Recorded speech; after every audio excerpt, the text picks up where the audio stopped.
ভুল শুদ্ধ মিলিয়েই মানুষ। আপনি যখন ভুল করেন আপনার বিবেক তখন ঘুমিয়ে থাকে। যদি কেউ না জানে তো বিবেক জানে আপনি কত বড় ভুল করেছেন। তবে দাঁড়ান বিবেকের আদালতে, সত্য আপনার শক্তি হোক। ওকে শিশির, আজকে যেই কনফারেন্সটা আপনি এখানে করতে যাচ্ছেন লাখো মানুষের সামনে, হাজার হাজার মানুষ এটা জানবে। আপনার এই বিবেক বোধ বা আপনার এই গল্পটা বলার জন্য আপনাকে আসলে কে ইন্সপায়ার করেছে বা কে আপনার এই বিবেক বোধটা জাগিয়েছে, কোন কারণে জেগেছে? আসলে কথাগুলো আমি তেমন কাউকে বলি নাই। আমার মাকে আমি অনেক ভালোবাসি, তো তাকে কম বেশি আমি আমার লাইফের সত্যটা বলতাম। তো আমার মাই বলছে তোর সাথে এত কিছু ঘটতেছে, তাহলে তুই গিয়ে একটু বলে দেখ, যদি শান্তি পাস। কারোর সাথে তো শেয়ার করিস না, তো সবার সাথে লাখো মানুষের সামনে শেয়ার করলে যদি একটু মনে শান্তি পাস, স্বস্তি পাস, তাহলে ওখানে গিয়েছি। আপনার মাই আপনাকে ইন্সপায়ার করেছে আজকের এই জায়গাটিতে আসার জন্য। ওকে প্রিয় শ্রোতা, আমরা শুরু করছি যাহা বলিব সত্য বলিব মূল পর্ব।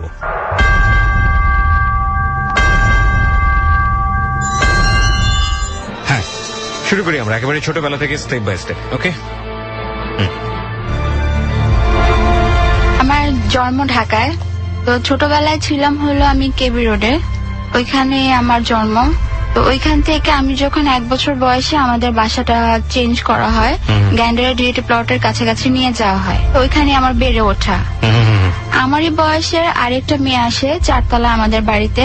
তো আমাদের বাড়ির প্রত্যেকটা ভাড়াটিয়া খুব ফ্রেন্ডলি ছিল, একজনের সাথে আরেকজন খুব মিশতো। তো আমি আর ও সমবয়সী ছিলাম। তো এই জিনিসটা দেখে সবাই হিংসা করতো, সবাই বলতো হাজবেন্ড ওয়াইফের মতো কিরকম মিশে, আমাদের তখনই এরকম কথা বলতো।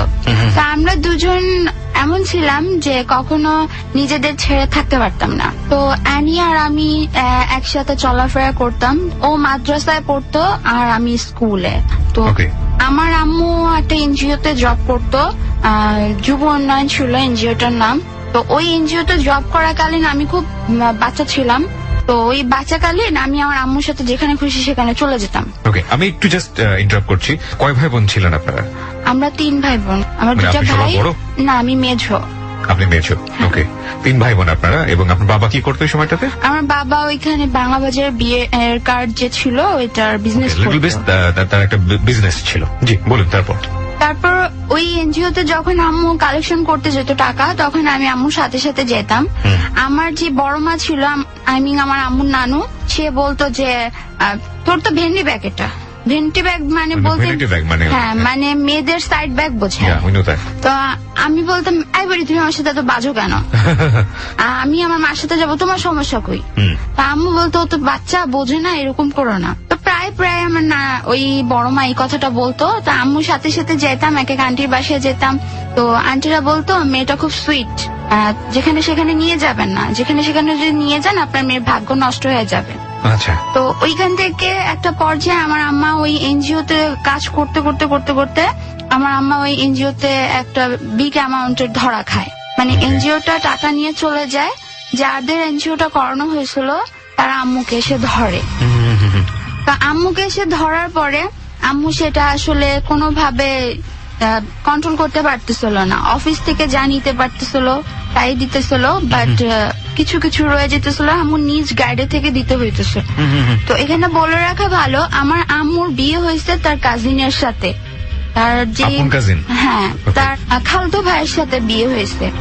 তো এখানে আমার আম্মুর বিয়ের সময় কোনো যৌতুক দেওয়া হয়নি। তো আমার বাবা আমার আম্মুকে যৌতুকের জন্য খুব টর্চার করতো। ছোটবেলা থেকে দেখছি আমার মাকে প্রচুর পরিমাণে মারা হইতো, এমন ভাবে মারা হইতো যে আমার মার রক্তাক্ত অবস্থা হয়ে যেত।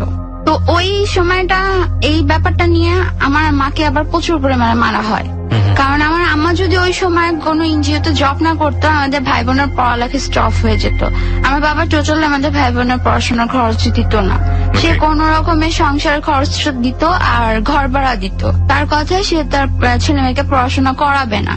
তো এখানে আরেকটা কথা বলে রাখা ভালো, আমার আব্বু রাজনীতি করতো। তো এরকম করতে করতে আমরা বেড়ে উঠি ওইখানে, আমার ভাই 6-7 ক্রস করে ওইখানেই। তো ওইখানটাতে যখন নেতৃত্বে আসে তখন কিন্তু তারা সাপোর্ট করে, তাদের ধরপাকড়া করা হচ্ছিল। তো ধরপাকড়ার সময় আব্বুর দোকানটা চলে যায়। আব্বুকে এসে হুমকি দিয়ে যায়, আব্বুর দোকানটা চলে যায়, ওখান থেকে আব্বুর দোকানটা বন্ধ করে চলে আসে, এক পর্যায়ে পালায় আসার মতো। আব্বু পালায় পালায় থাকে। তো ওই সময়টা আম্মু আবার একটা এনজিওতে জব করে, কারণ যেহেতু আমাদের তখন কোনো খরচ দিচ্ছে না, আব্বু পালায় পালায় আসছে, আর এমনিও আমাদের পড়াশোনার খরচ আব্বু দিত না, আর আম্মুরও হাত খরচ তেমন একটা দিত না। সে যৌতুকের সময় সবসময় টর্চারটা করতো। তো ওইখান থেকে আব্বু পালায় পালায় থাকে, আম্মু একটা এনজিও করে, ঘর ভাড়া বেজে যায়। তো বাড়িওয়ালা আন্টি খুব ভালো ছিল, আমাদের খুব আদর করতো ছোটবেলা থেকে, যেহেতু ওখানে বেড়ে ওঠে আমাদের। তো বাড়িওয়ালা আন্টি কিছু বলে নাই, বাড়িওয়ালা আন্টি আমাদের রাখছে। তো একটা পর্যায়ে পুলিশ আসে আব্বুকে ধরার জন্য। তো ওইখানে এসে বলে যায় যে যদি বাবাকে না পাই ছেলেকে নিয়ে যাব। ছেলেকে নিয়ে যাবো? হ্যাঁ। তো ওই সময় আমার ভাইয়া স্কুলে থাকে, আর আমি তখন বাচ্চা, আমি তেমন একটা বুঝি না। তো ওই সময়টা বাড়িওয়ালা বলে যে দেখো তোমাদের এখানে রাখাটাও খুব রিস্কি, ওর বাবা যেহেতু এরকম পালায় পালায় থাকতেছে, তোমরা কিছু একটা করো, এখান থেকে চলে যাও, ও তো বাচ্চা ছেলে, ওকে কেন ধরে নিয়ে যাবে। তো ওই সময়টা আম্মু আমাদের বাঁচানোর জন্য উনি আমাদের গ্রামের বাড়ি যেখানে বিক্রমপুর, সেখানে নিয়ে চলে যায়। আচ্ছা। আব্বুকে বলে, আব্বু বলে আচ্ছা ঠিক আছে ওখানে নিয়ে চলে যাও। তো তখন আমি ক্লাস 3-তে পড়ি, আচ্ছা। আর আমার ভাইয়া মেবি 6-এ পড়ে। আচ্ছা। আমাদের পড়াশোনা তখন স্টপ হয়ে যায়। প্রায় 13 মাসের মতো আমাদের গ্রামের বাড়ি থাকা হয়। আমার চাচা চাচি আমার দাদারা অনেক কথা বলে যে ওরা শহর থেকে আসছে, শহরে জন্মাইছে, কিন্তু হঠাৎ করে কেন গ্রামে আসছে। আর আমার চাচি পাশের বাড়ির, মানে আমাদের গ্রামের পাশের বাড়ির এক চাচিকে, আমার আরেক চাচিকে আর আমার দাদিকে বলতেছে ওদের শহরের আতিলের ভাত ফুরাই গেছে, তো তাই ওরা গ্রামে চলে আসছে। এই কথাটা বলার পর আমার আম্মু খুব মাইন্ডে লাগে। পরে আম্মু সেদিনই ফোর্স করে চলে আসে। ও এর মধ্যে একটা কথা বলতে আমি ভুলে গেছি, এর আগে আমার একটা ছোট ভাই হয়, মানে এই গন্ডগোলের মধ্যেই, যে আমার বাবার তখন ব্যবসাটা খুব লস যায়। আচ্ছা। তো আমার ভাই যখন পেটে ছিল তখন আমার মাকে প্রচুর পরিমাণে মারা হয়, মানে যৌতুক নিয়ে। তো সেই আঘাতটা আমার ছোট ভাইয়ের উপরও পড়ে। তো আমার ছোট ভাই যখন হয়, ওর কোনো মানে বোধ ছিল না, শরীরে বোধ ছিল না, প্রচুর পরিমাণে আঘাতের কারণে পুরো শরীরে জন্ডিসের মতো হয়ে গেছিল। তো ওই সময়টা আমার, বলবো না যে আমার বাবা ভাঙে নাই, ওই সময়টা আমার বাবা ওর পিছে টাকা ভাঙছে। আমাদের যে কার্ডের দোকান ছিল সেখানে অর্ধেক টাকা কার্ড বিক্রি করে আমার বাবা আমার ভাইয়ের পিছে চিকিৎসার জন্য ভাঙছে। সেই সময়টা আমার একটা চাচা ছিল, সে এখন নিখোঁজ প্রায় 10-15 বছর যাবত। তার কাছে আমার বাবা টাকা চায় যে আমাকে 15,000 টাকা দিয়ে আমার ছেলেটা তো হসপিটালে। তো আমার চাচা একটা কথা শোনায় দেয় যে কারো পকেটে টাকা না থাকলে কেউ টাকা দিতে চায় না। এই কথাটা শোনানোর পরে আমার বাবা কাঁদতে কাঁদতে বাংলা বাজার চলে আসে। যেই কার্ডের দাম ছিল 150 টাকা করে, সেই কার্ড 50 টাকায় বিক্রি করে দেয়, কারণ আমার ভাইকে বাঁচাতে হবে, আমার ছোট ভাইয়ের জন্য। তো উনি এমনি খরচ না দিলে কি হবে, ওই সময়টা সে এটা করছে। তো তখন থেকে আমাদের ওই বিজনেসটা ড্যাম খেয়ে যায়, আর ধরপাকড়ার সময় তো পুরো দোকানটাই চলে যায়। তো 13 মাস এরকম মানুষের কথাবার্তা শোনার পরে আমার ছোট ভাইকে নিয়ে আমার মা 11 মাসের মাথায় ঢাকায় চলে আসে আমার বাবার কাছে। আমার বাবার কাছে এসে বলতেছে যা হওয়ার হয়ে গেছে, আমরা ওই এলাকায় না গেলাম। ওই এলাকা বলতে কোথায়? মানে গ্যান্ডারের ডিউটি প্লট, যেখানে আপনার বাবা ধরেছিল সেখানে। গ্যান্ডারের ডিউটি প্লট আমরা না যে আমরা অন্য এলাকায় যাই, অন্য এলাকায় গিয়ে বাসা নেই, ছেলে মেয়েদেরও পড়াশোনা হইতেছে না। তো আমার বাবা বলতেছে পড়াশোনার দরকার নেই, ঠিক আছে বাসা নেব। তা আম্মু বলতেছে পড়াশোনার দরকার নেই, এটা কেমন কথা, পড়াশোনার তো অবশ্যই দরকার আছে, আমি দরকার হলে আমার ছেলে মেয়েকে চাকরি করে পড়াশোনা করাবো। এই কথাটা বলার পরে বলতেছে আচ্ছা ঠিক আছে আমি বাসা নেব। তো তার 2 মাস পরে আমাদের বাসা নিয়ে রামপুরার দিকে চলে আসে।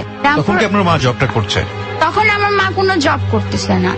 তখন রামপুরা আসার পরে আমার বাবা তখন বিয়ের কার্ডের ওই যে ব্রোকারি যেটা বলে সেটা করতেছে। তখন ওরকম কোনো বিজনেস নাই, সে ব্রোকারি করতেছে, মানে বলতে গেলে ভালোভাবে চলা যায়, খুব বিগ অ্যামাউন্টের সে পাচ্ছে, কিন্তু তারপরে আমাদের পড়াশোনা করাতে চাচ্ছে না। তো আমার এখানে বলে রাখা ভালো, আমি ক্লাস 4 গ্যাপ দিলাম, 3 তো পড়াই হলো না ঠিক করে। আমার ভাইয়া প্রায় 2-3টা ক্লাস গ্যাপ দেওয়ার পর এখানে এসে রামপুরে এসে 9-এ ভর্তি হয়, আর আমি ক্লাস 5-এ ভর্তি হই।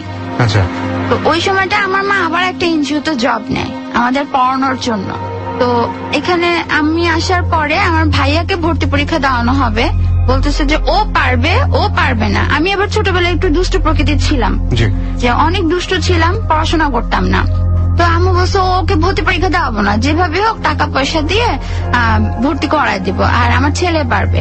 তো আমাদের এক পরিচিত ছিল, স্কুলটা ছিল রামপুর একরামুন্নেসা, ওখানে জামাই বলে, এলাকার জামাই।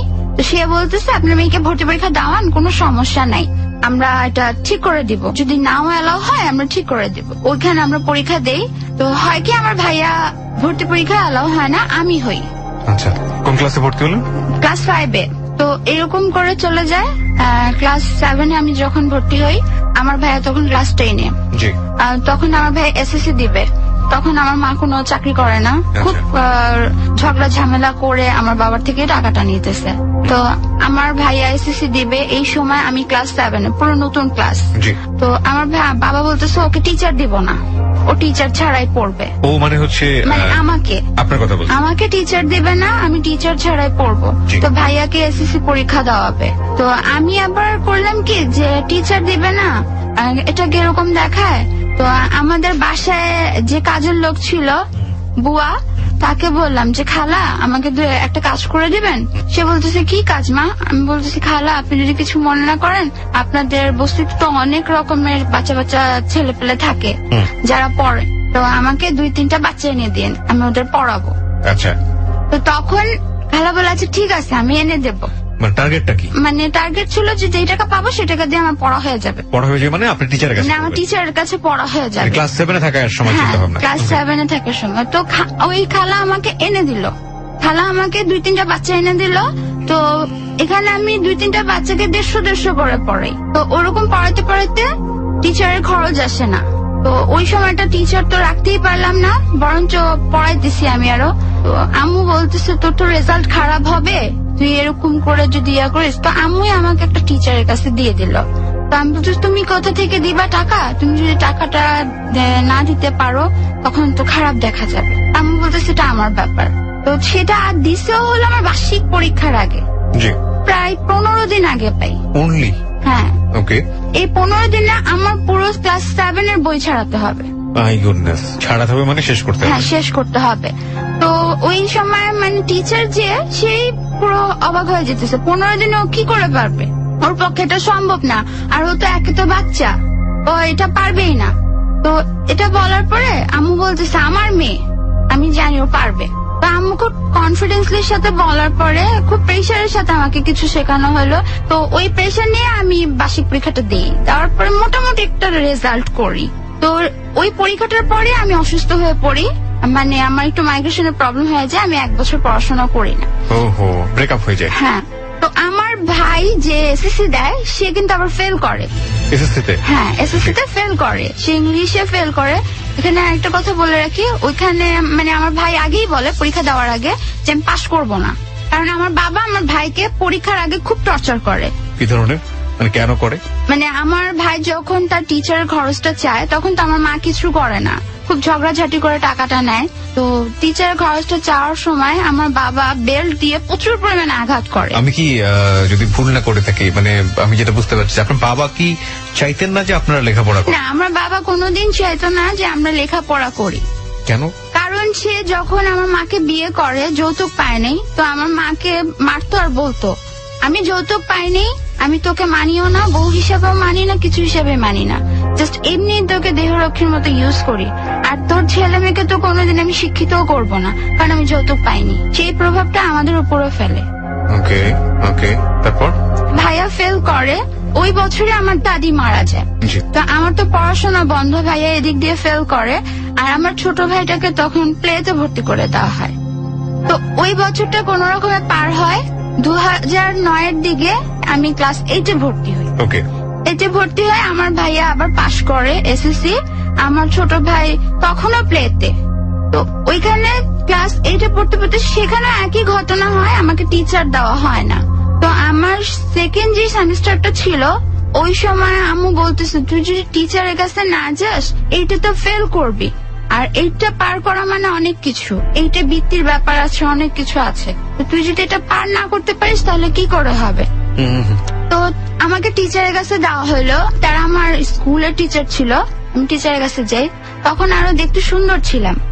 তো টিচারের কাছে যাওয়ার পরে কিছুদিন পড়ি, আমার ইংলিশ টিচার আর অঙ্ক টিচার নিয়ে দেয় আম্মু। তো কিছুদিন পড়ার পরে আমার ইংলিশ টিচার একদিন বাসায় একা ছিল। তো আমি পড়তেছি, আমার সাথে আবার সিনিয়র কিছু আপু পড়তো, ইন্টারের কিছু সিনিয়র আপু পড়তো। আমি আর জানতাম না যে সেদিন স্যার টাইম চেঞ্জ করে দিচ্ছে। তো সিনিয়র আপুর আগে পড়ে চলে গেছে, আর সেদিন স্যার বউ বাসায় ছিল না। আমি সেদিন গেছি, তো স্যার বলতেছে তুমি একটা অ্যাপ্লিকেশন লেখো। আমাকে সে লিখতে দিয়ে সে পাশের রুমে চলে গেছে। তো আমি লিখতেছি, হঠাৎ করে এসে সে পিছ থেকে আমাকে জাবড়ায় ধরছে।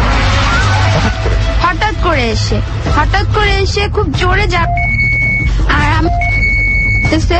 আমি তাকে ধাক্কা মেরে ফেলে দিই।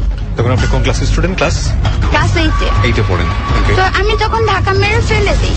আবারও আমি গেট খোলার চেষ্টা করি, সে আমাকে টেনে তার বিছানায় নিয়ে যায়। তখন আমি তার বুকে তো লাথি মেরে ধাক্কা মেরে তার কেচি গেট খুলে চলে যেতে চাই। আবারও সে আমাকে বিছানায় নিয়ে আসে।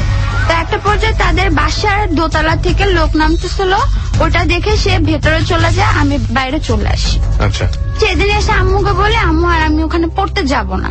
আম্মুকে আর এই কথাটা আমি বলতে পারি না, কারণ সেদিন খুব প্রচুর পরিমাণে কান্না করি।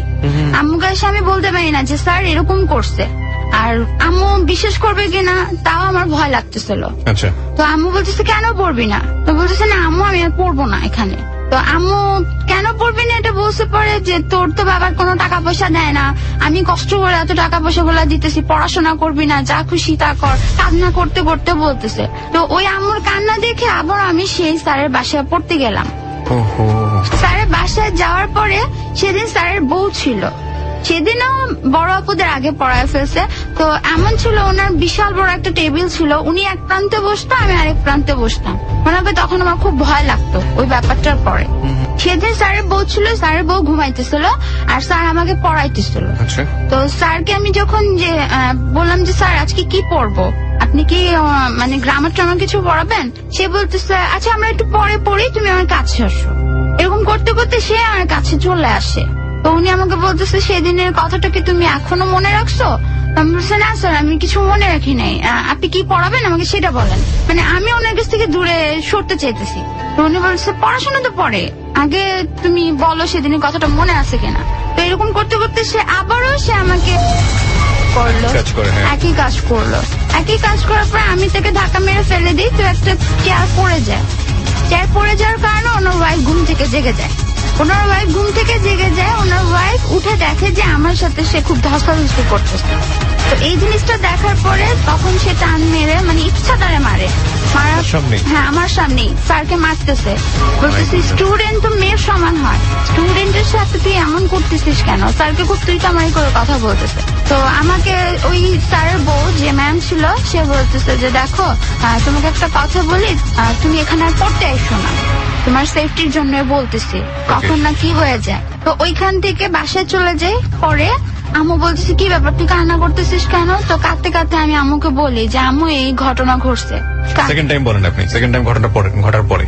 হ্যাঁ, ফার্স্ট টাইম বললেও বলতে পারতেন, কিন্তু সেকেন্ড টাইম ঘটার পরে গিয়ে আপনি যখন আপনার টিচারের বউ না করে দিল তখন গিয়ে আপনি বললেন? হ্যাঁ, তখন আমি বলছি। তো আম্মু বলতেছে আচ্ছা ঠিক আছে ওই বাসায় আর পড়তে যেতে হবে না, তুই আর পড়িস না।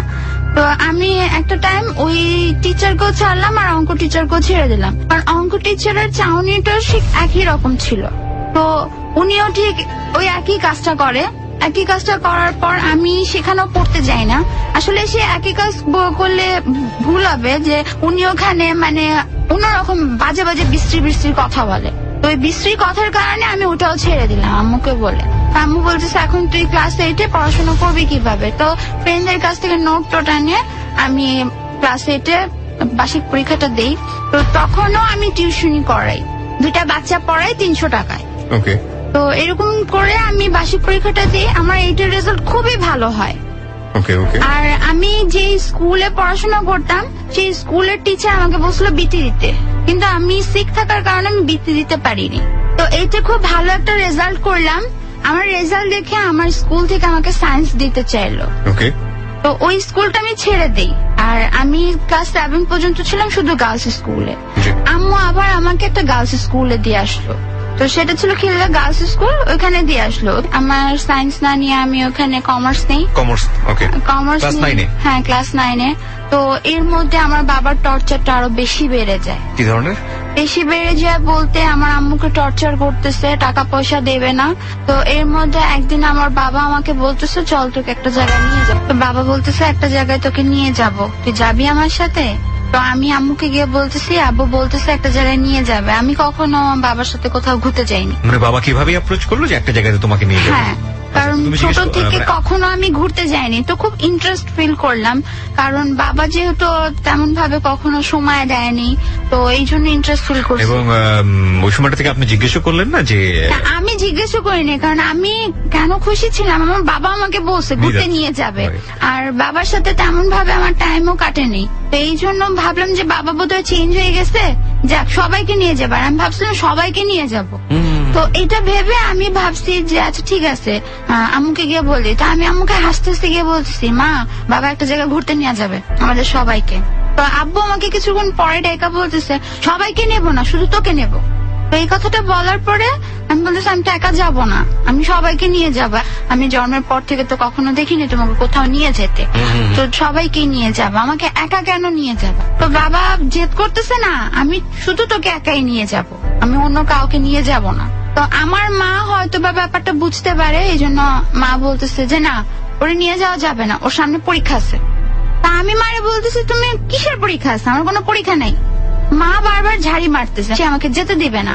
আচ্ছা, তো এই কথা বলতে বলতে নানুর বাসায় আম্মু ফোন দেয়, তো আমার খালাতো যে নানু, মানে ওই খালাতো নানুর বাসায় ফোন দেওয়ার পর বলতেছে খালা ও তো ওর মামাদের কথা খুব শুনে, তার 3টা ছেলে ছিল, আমি আমার বড় মামার খুব কথা শুনতাম। আচ্ছা, মানে আমার আপন মামার চেয়ে ওনাদের সাথে বেশি সম্পর্ক ছিল। আমি কখনো যদি কিছু চাইতাম ওনাকে আমাকে দিত, খুব Okay. আদর করতো নিজের ভাগ্নির মতো। Okay. আর আমার মা কখনো আমাকে মানে কোনো কিছুর জন্য না করেনি, আমি যেটা পছন্দ করতাম সেটাই এনে দিত। আর সেরকম ওনারাও আমার খালাতো মামার যারা ছিল তারা এরকম করতো। তো বলতেছে খালা দেখো ওর বাবা এরকম এরকম কোথায় জানি নিয়ে যেতে চেতেছে, আমি তোরে দেব না, আমি ওর বাবারে বিশ্বাস করি না। আমি ওর বাবাকে বিশ্বাস করি না, হ্যাঁ। মানে আপনার মা এটা বলছে? আমার মা বলতেছে আমি ওর বাবাকে বিশ্বাস করি না, তুমি খালা এক কাজ করো, ওর মামাকে বলো যে ও কোথাও ঘুরতে নিয়ে যাবে। তো মামা আমাকে ফোন করে বলতেছে শিশির তুই কি কক্সবাজার যাবি? তো আমার তখন কক্সবাজার দেখা নাই, তা আমি মামাকে বলতেছি হ্যাঁ আমি যাবো। ওকে, তো বাবাকে তখন আমি ইগনোর করে দিয়ে মামার সাথে কক্সবাজার চলে যাই। ওইখান থেকে বাবার আরো বেশি জিদ জাগে।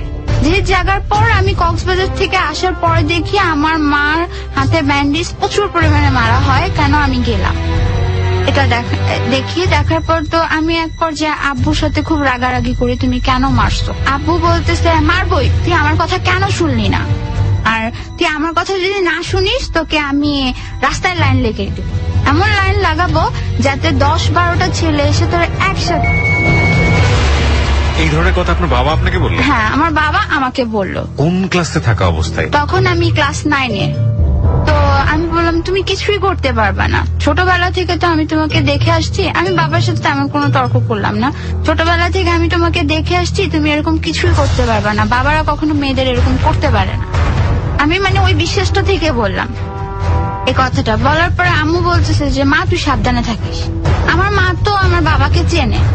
তো ক্লাস 9-এ থাকাকালীন এরকম খুব ঝঞ্ঝাট হলো। জি। আমি তখন ক্লাস 10-এ উঠি, আমাকে ভর্তি করাবে না, ক্লাস 10-এ ভর্তি করাবে না। আম্মু খুব জোরাজুরি করতেছে, তো আম্মু আমার বাবার পা ধরে এক পর্যায়ে কান্নাকাটি করতেছে যে আমার মেয়ের লাইফটা নষ্ট করো না, তোমার কাছে আমি রিকোয়েস্ট করি, একটা এতিম বাচ্চাকেও তো মানুষ টাকা দেয়, ধরো ও এতিম, ও আমাদের কাছে লালিত পালিত হইতেছে, ওর টাকা দাও, ও ভর্তি হোক। মানে আপনার সব ভাই বোনদের ক্ষেত্রে কি এরকম করতো নাকি শুধু আপনার ক্ষেত্রে? না, আমার সব ভাই বোনদের ক্ষেত্রে এরকম করতো, আমার ক্ষেত্রে একটু বেশি করতো। আপনি তো একমাত্রই মেয়ে। হ্যাঁ, আমি একমাত্র মেয়ে ছিলাম, কিন্তু আমার ক্ষেত্রে একটু বেশি করতো। ওকে, তো এই ভর্তির টাকা চাওয়াতে আমাকে ইচ্ছাদারে মারা হলো, এমন ভাবে মারা হলো, পিঠে আঘাত করার কারণে আমার পিঠের যে মেরুদণ্ড ওই সাইডটাতে আমার একটা দাগ পড়ে যায়, মানে মনে হয় কেউ হয়তো বা ওটা আগুন দিয়ে জ্বালিয়ে দিচ্ছে।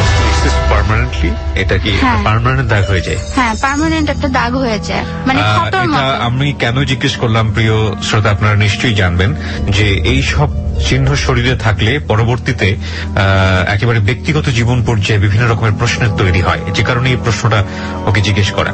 বলুন তারপর। তো ওই জায়গাটা ক্ষত হয়ে যায়। আমার আম্মা এটা দেখার পরে তো আমার বাবার উপরে খুব রাগারাগি করে। আমার বাবা তখনও বলে, তুই বেশি করবি, তোর মেয়েকে আমি পতিতালয় দিয়ে আসবো, এই কথাটা বলে।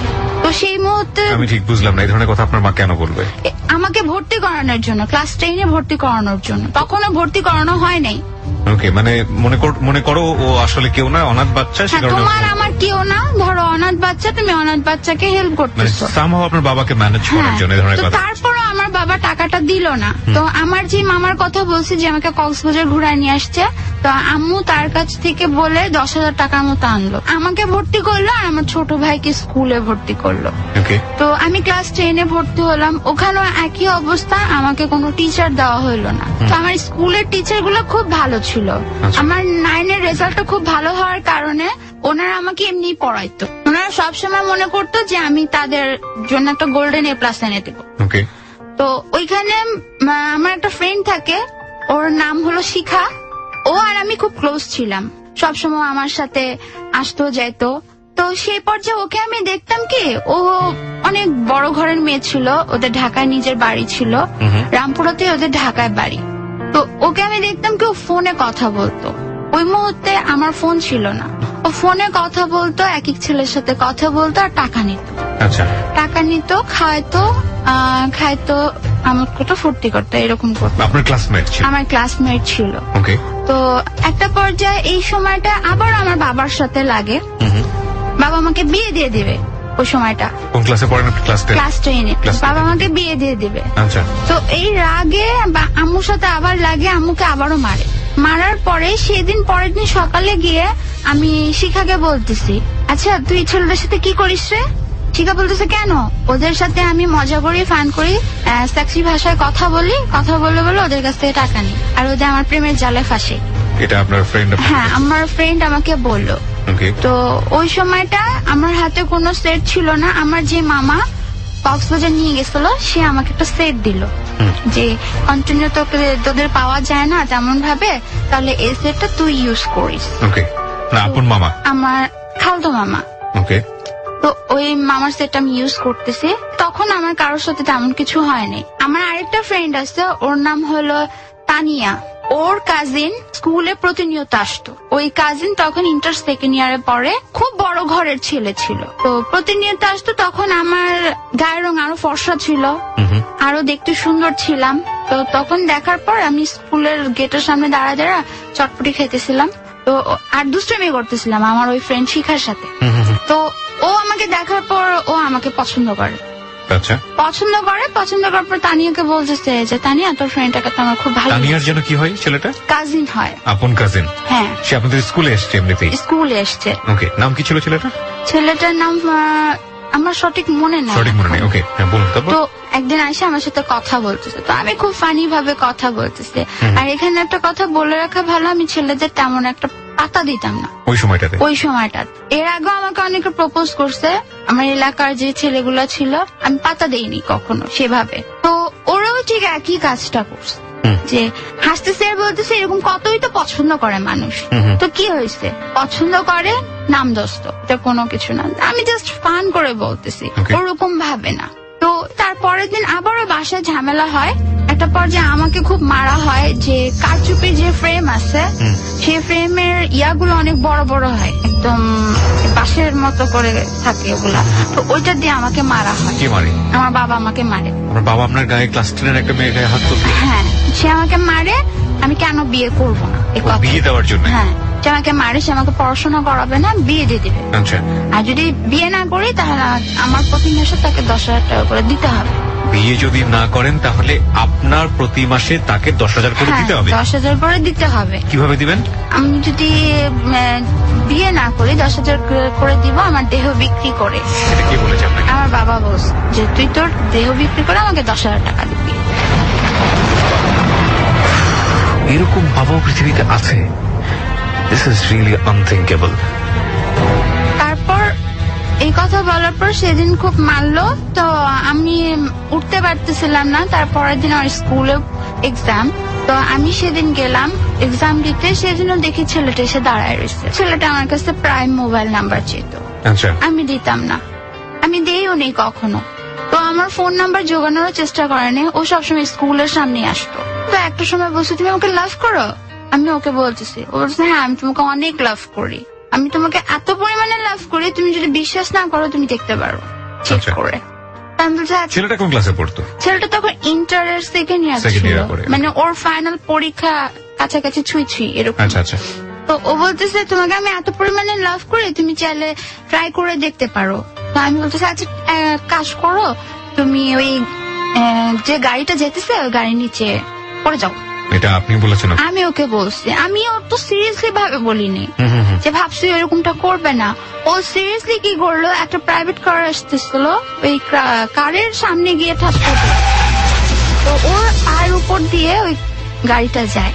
তা আমি এটা দেখার পরে সাথে সাথে সেন্সলেস হয়ে গেছি, আমার বিশ্বাস হচ্ছিল না যে ওই কাজটা করছে। ওকে। তো ওকে হসপিটালে নেওয়া হয়, ও কিছুদিন হসপিটালে থাকে, এরই মধ্যে আমার পি টেস্ট চলে আসে। Pre test? হ্যাঁ। ও এর পরে এসে বলছে দেখছো তো আমি তোমাকে ভালোবাসি। তো ওই যে বাবা আমাকে মারছিল একটা জেদ ছিল, আর আমার ফ্রেন্ড বড়লোক ঘরের মেয়ে হয়ে এরকম করতেছে, আমি তাহলে কেন এত ঝামেলার মধ্যে থেকে করতে পারবো না? প্রিয় শ্রোতা, এখানে একটা বিষয় নোট করি, ও যেটা বোঝাতে চাচ্ছে যে ওর বাবা ওকে প্রতিনিয়ত অত্যাচার করছে, পড়াশোনার কোনো খরচ দিচ্ছে না, এবং একই সাথে ওর বাবা যখন এই ধরনের কথা ওকে বলে, যেটা আসলে মুখান্ত আমার খুব লজ্জা হচ্ছে, যে বিয়ে করো নইলে প্রতি মাসে 10,000 টাকা করে দিতে হবে দেহ ব্যবসা করে, তখন ওর মাথায় যেটা কাজ করেছে যে ওরই এক ফ্রেন্ড শিখা যে এই ধরনের সম্পর্ক করে ছেলেদের সাথে, করে সে সামহাও টাকা পয়সা ম্যানেজ করে। তো ও তখন ওর মাথায় এই জিনিসটা কাজ করেছে, যেহেতু একটা অপরচুনিটি চলে এসছে, এই ছেলেটা এরকম পাগল, সুতরাং একে খাটিয়ে যেভাবেই হোক ও পয়সা রোজগার করবে, এবং সেটা আপনার পড়াশোনার জন্য। হ্যাঁ। Right. Okay, so start the story again. বলেন তারপর। তারপর ও আমার পিছে পিছে ঘুরতেছে, তো ওর পাটা মোটামুটি ভালো হয়। ওই ছেলেটা প্রতিনিয়ত আমার স্কুলের সামনে আসতো, তো আমি 100-200 নিতাম আমার ফ্রেন্ডদের সাথে, ওরকম টাকা নিতাম না, 100-200 নিতাম ফ্রেন্ডদের সাথে, ফুচকা খাইতাম, চটপটি খাইতাম, রিক্সা দিয়ে ঘুরতাম, বাসায় চলে যেতাম। যেটা বিগ অ্যামাউন্ট না ওইটা হয়নি আচ্ছা। ওই ছেলেটার কাছ থেকে। তো ওই ছেলেটা ওরকম করতে করতে আরো বেশি লাভ করতে শুরু করে। তো ওই ছেলেটার মা একদিন আইসা স্কুলের সামনে মানে আমার হাত ধরে টানতে টানতে নিয়ে গিয়ে আমাকে রাস্তায় ফেলে দেয়। ছেলের মা? হ্যাঁ, ছেলেটার মা আমাকে রাস্তায় ফেলে দেয়। তো আমি পায়ে প্রচুর পরিমাণে ব্যথা পাই, আমি তো তাকে চিনি না। ওকে। তো আমি তানিয়াকে জিজ্ঞেস করতেছি, তানিয়া এটা কে, এভাবে কেন আমাকে টানতেছে? Okay. তো তানিয়াকে কেন জিজ্ঞেস করছি, কারণ তানিয়া ওর ওই চাচিকে দেখার পরে হাতের নখ কামড়াচ্ছিল। মানে সামহাও বুঝতে পেরেছিল তানিয়ার সঙ্গে মেয়ের মহিলার কোন রিলেশন আছে। হ্যাঁ, ওইটা দেখে আমি বলছি তানিয়া এটা কে, তুই এরকম কেন করতেছিস? তো ও আমাকে বলতেছে যে এটা আমার চাচি হয়। চাচি হয় মানে ওই ভাইয়ার মা। আচ্ছা। তো আমি দেখে আন্টিকে দেখে সালাম টালাম দিলাম। তো বলতেছে আন্টি ভালো আছেন? তো উনি আমার সাথে খুব রাফ বিহেভ ভাবে কথা বলছে। কি বলছিল উনি? সে আমাকে বলতেছে তোমাদের মতো রাস্তার মেয়ে, তোমাদের মতো কল গার্ল এরকমই করে ছেলেদের ফাঁসায় আর ছেলেদের মাথা খারাপ করে দেয়, তারপর একটা বিগ অ্যামাউন্ট চায়। এই কথাটা বলে তারপরে। তার আগে কি আপনি বিগ অ্যামাউন্ট চেয়েছিলেন ওই সময়? না, আমি কখনো ওরকম ভাবে কিছু চাই। You are planning for something, ওই রকম প্ল্যান করছেন কিছু একটা, কিন্তু তার আমি আগে ওই উনি ছেলেটার কাছ থেকে নিচ্ছি ও ভাবে না, বাট 100-200 ওই সময়টাতে নিচ্ছেন আপনি টাকা না? মানে 100-200 আমার কাছেও দিয়ে যায় না, তাহলে? ওর বোন তানিয়ার কাছে দিয়ে যায়। কেন দিয়ে যায়? মানে আমাকে যাতে সে রিক্সা করে ঘুরায়, তারপরে চটপটি খাওয়ায়, ফুচকা খাওয়ায়। ও আবার জানতো আমার ফুচকাটা খুব পছন্দ, তো আমি ওই ব্যাপারটা ওইভাবে আর নেই, কিন্তু আমি কিন্তু তাকে ওইভাবে নিজের লাইফের সাথে জড়াইনি, তখনও জড়াননি? না। রাইট। তো ওই ছেলেটার মা এসে আমার সাথে মানে খুব রাফ বিহেভ করে গেল। মানে বললো তুমি কলগালের মতো মেয়েরা এরকমই করতে পারে, রাস্তার মেয়েরা আর কি করতে পারে, রাস্তার মেয়েরা এর চেয়ে ভালো কিছু আর করতে পারে না। আমি আরো রেগে গেলাম যে আমি তো তার ছেলের সাথে কিছু করিনি, তাহলে সে আমাকে এসব কথা কেন বললো? আমি তো তার ছেলের সাথে এরকম কিছুই করিনি। আমি না করেও যেহেতু অপরাধী, এখন তাহলে করব। আর এখন থেকে যে ছেলে আমাকে অফার করবে তার সাথে আমি এরকম করব। আমার বাবা যেহেতু এরকম করে আর উনিও যেহেতু আমার সাথে এরকম করে গেছে, আমি তাহলে এটা করব, আরো বেশি করে করব। ওকে। তো ওই ছেলেটা আসলো, ওই ছেলেটা আসার পরে বলতেছে কেমন আছো, তুমি তো আমাকে কোনো অ্যান্সার জানাইলা না, তুমি আমাকে একটা অ্যান্সার দাও। সেদিন আমি রেগে গিয়ে ওই ছেলের গালে একটা থাপ্পড় মারি। মানে যার মা আপনার সঙ্গে খারাপ আচরণ করে গিয়েছে। খুব Okay. রেগে গিয়ে থাপ্পড় মারি। তো এভাবেই বলি যে কল গালের কাছে আসো কেন, তোমার মা যেহেতু বলে কল গালের কাছে আসো কেন।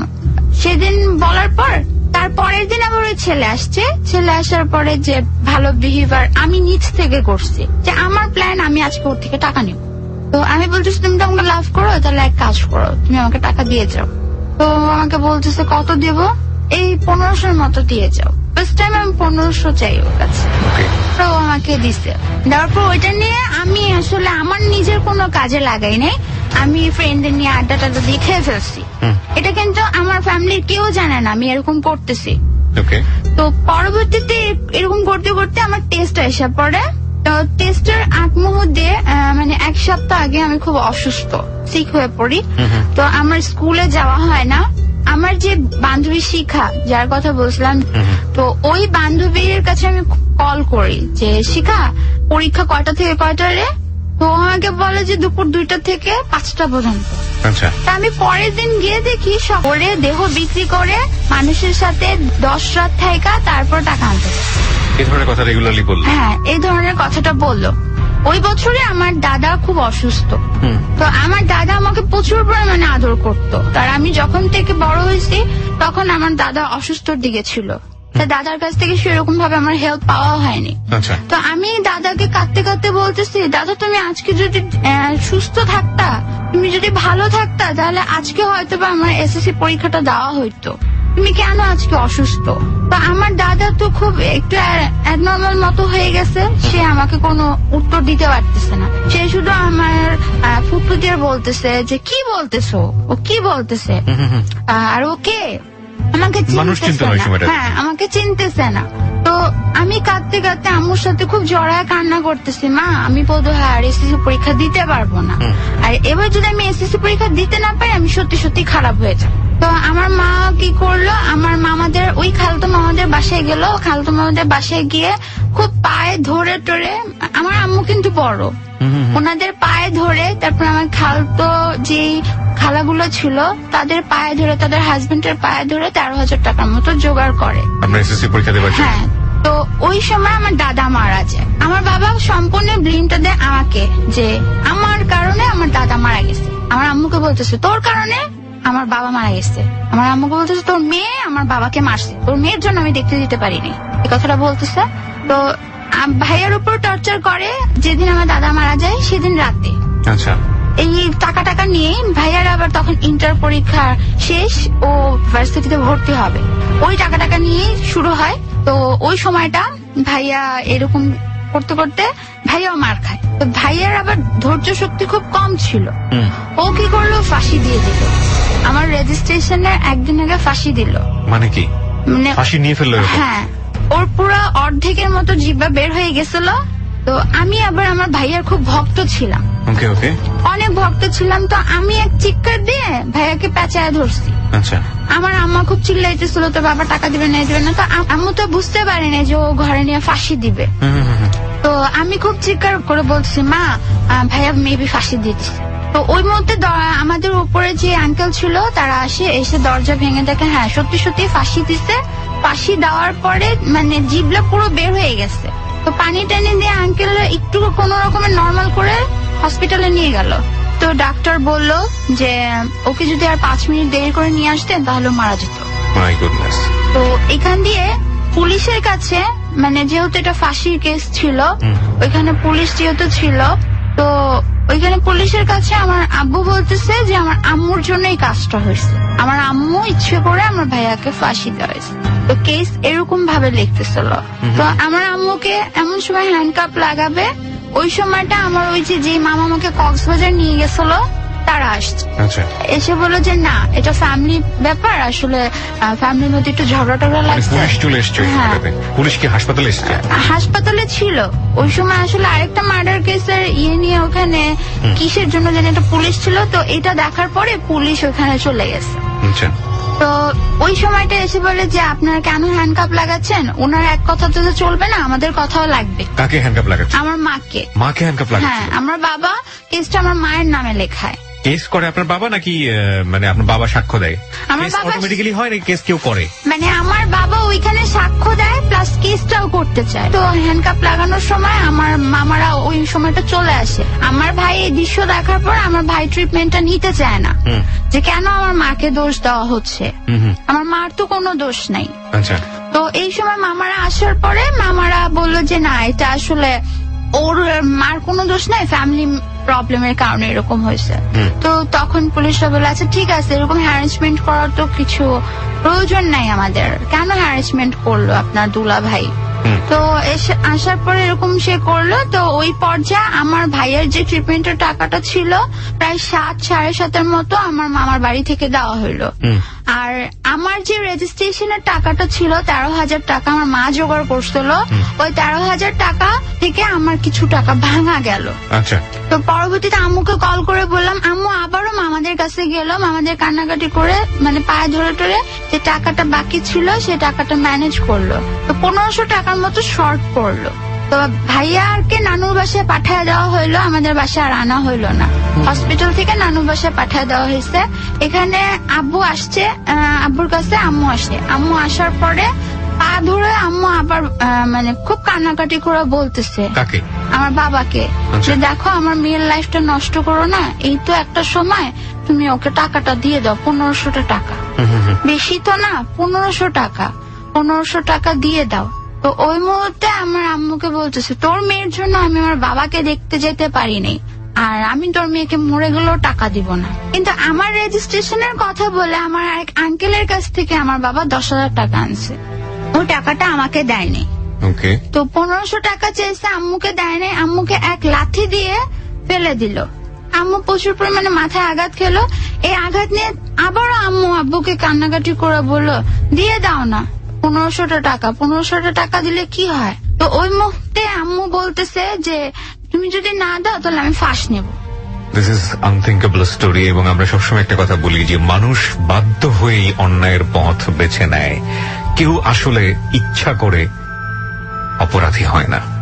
লোভ একটা অবশ্যই কারণ, কিন্তু লোভে পড়ে কতজনই বা আমাদের সমাজে অপরাধী হন, তার চাইতে বাধ্য হয়ে যে অপরাধী হন সেটার সংখ্যা বোধ হয় বেশি। যাহা বলিব সত্য বলিবর পরিসংখ্যান সবসময় সেই কথাটি বলে।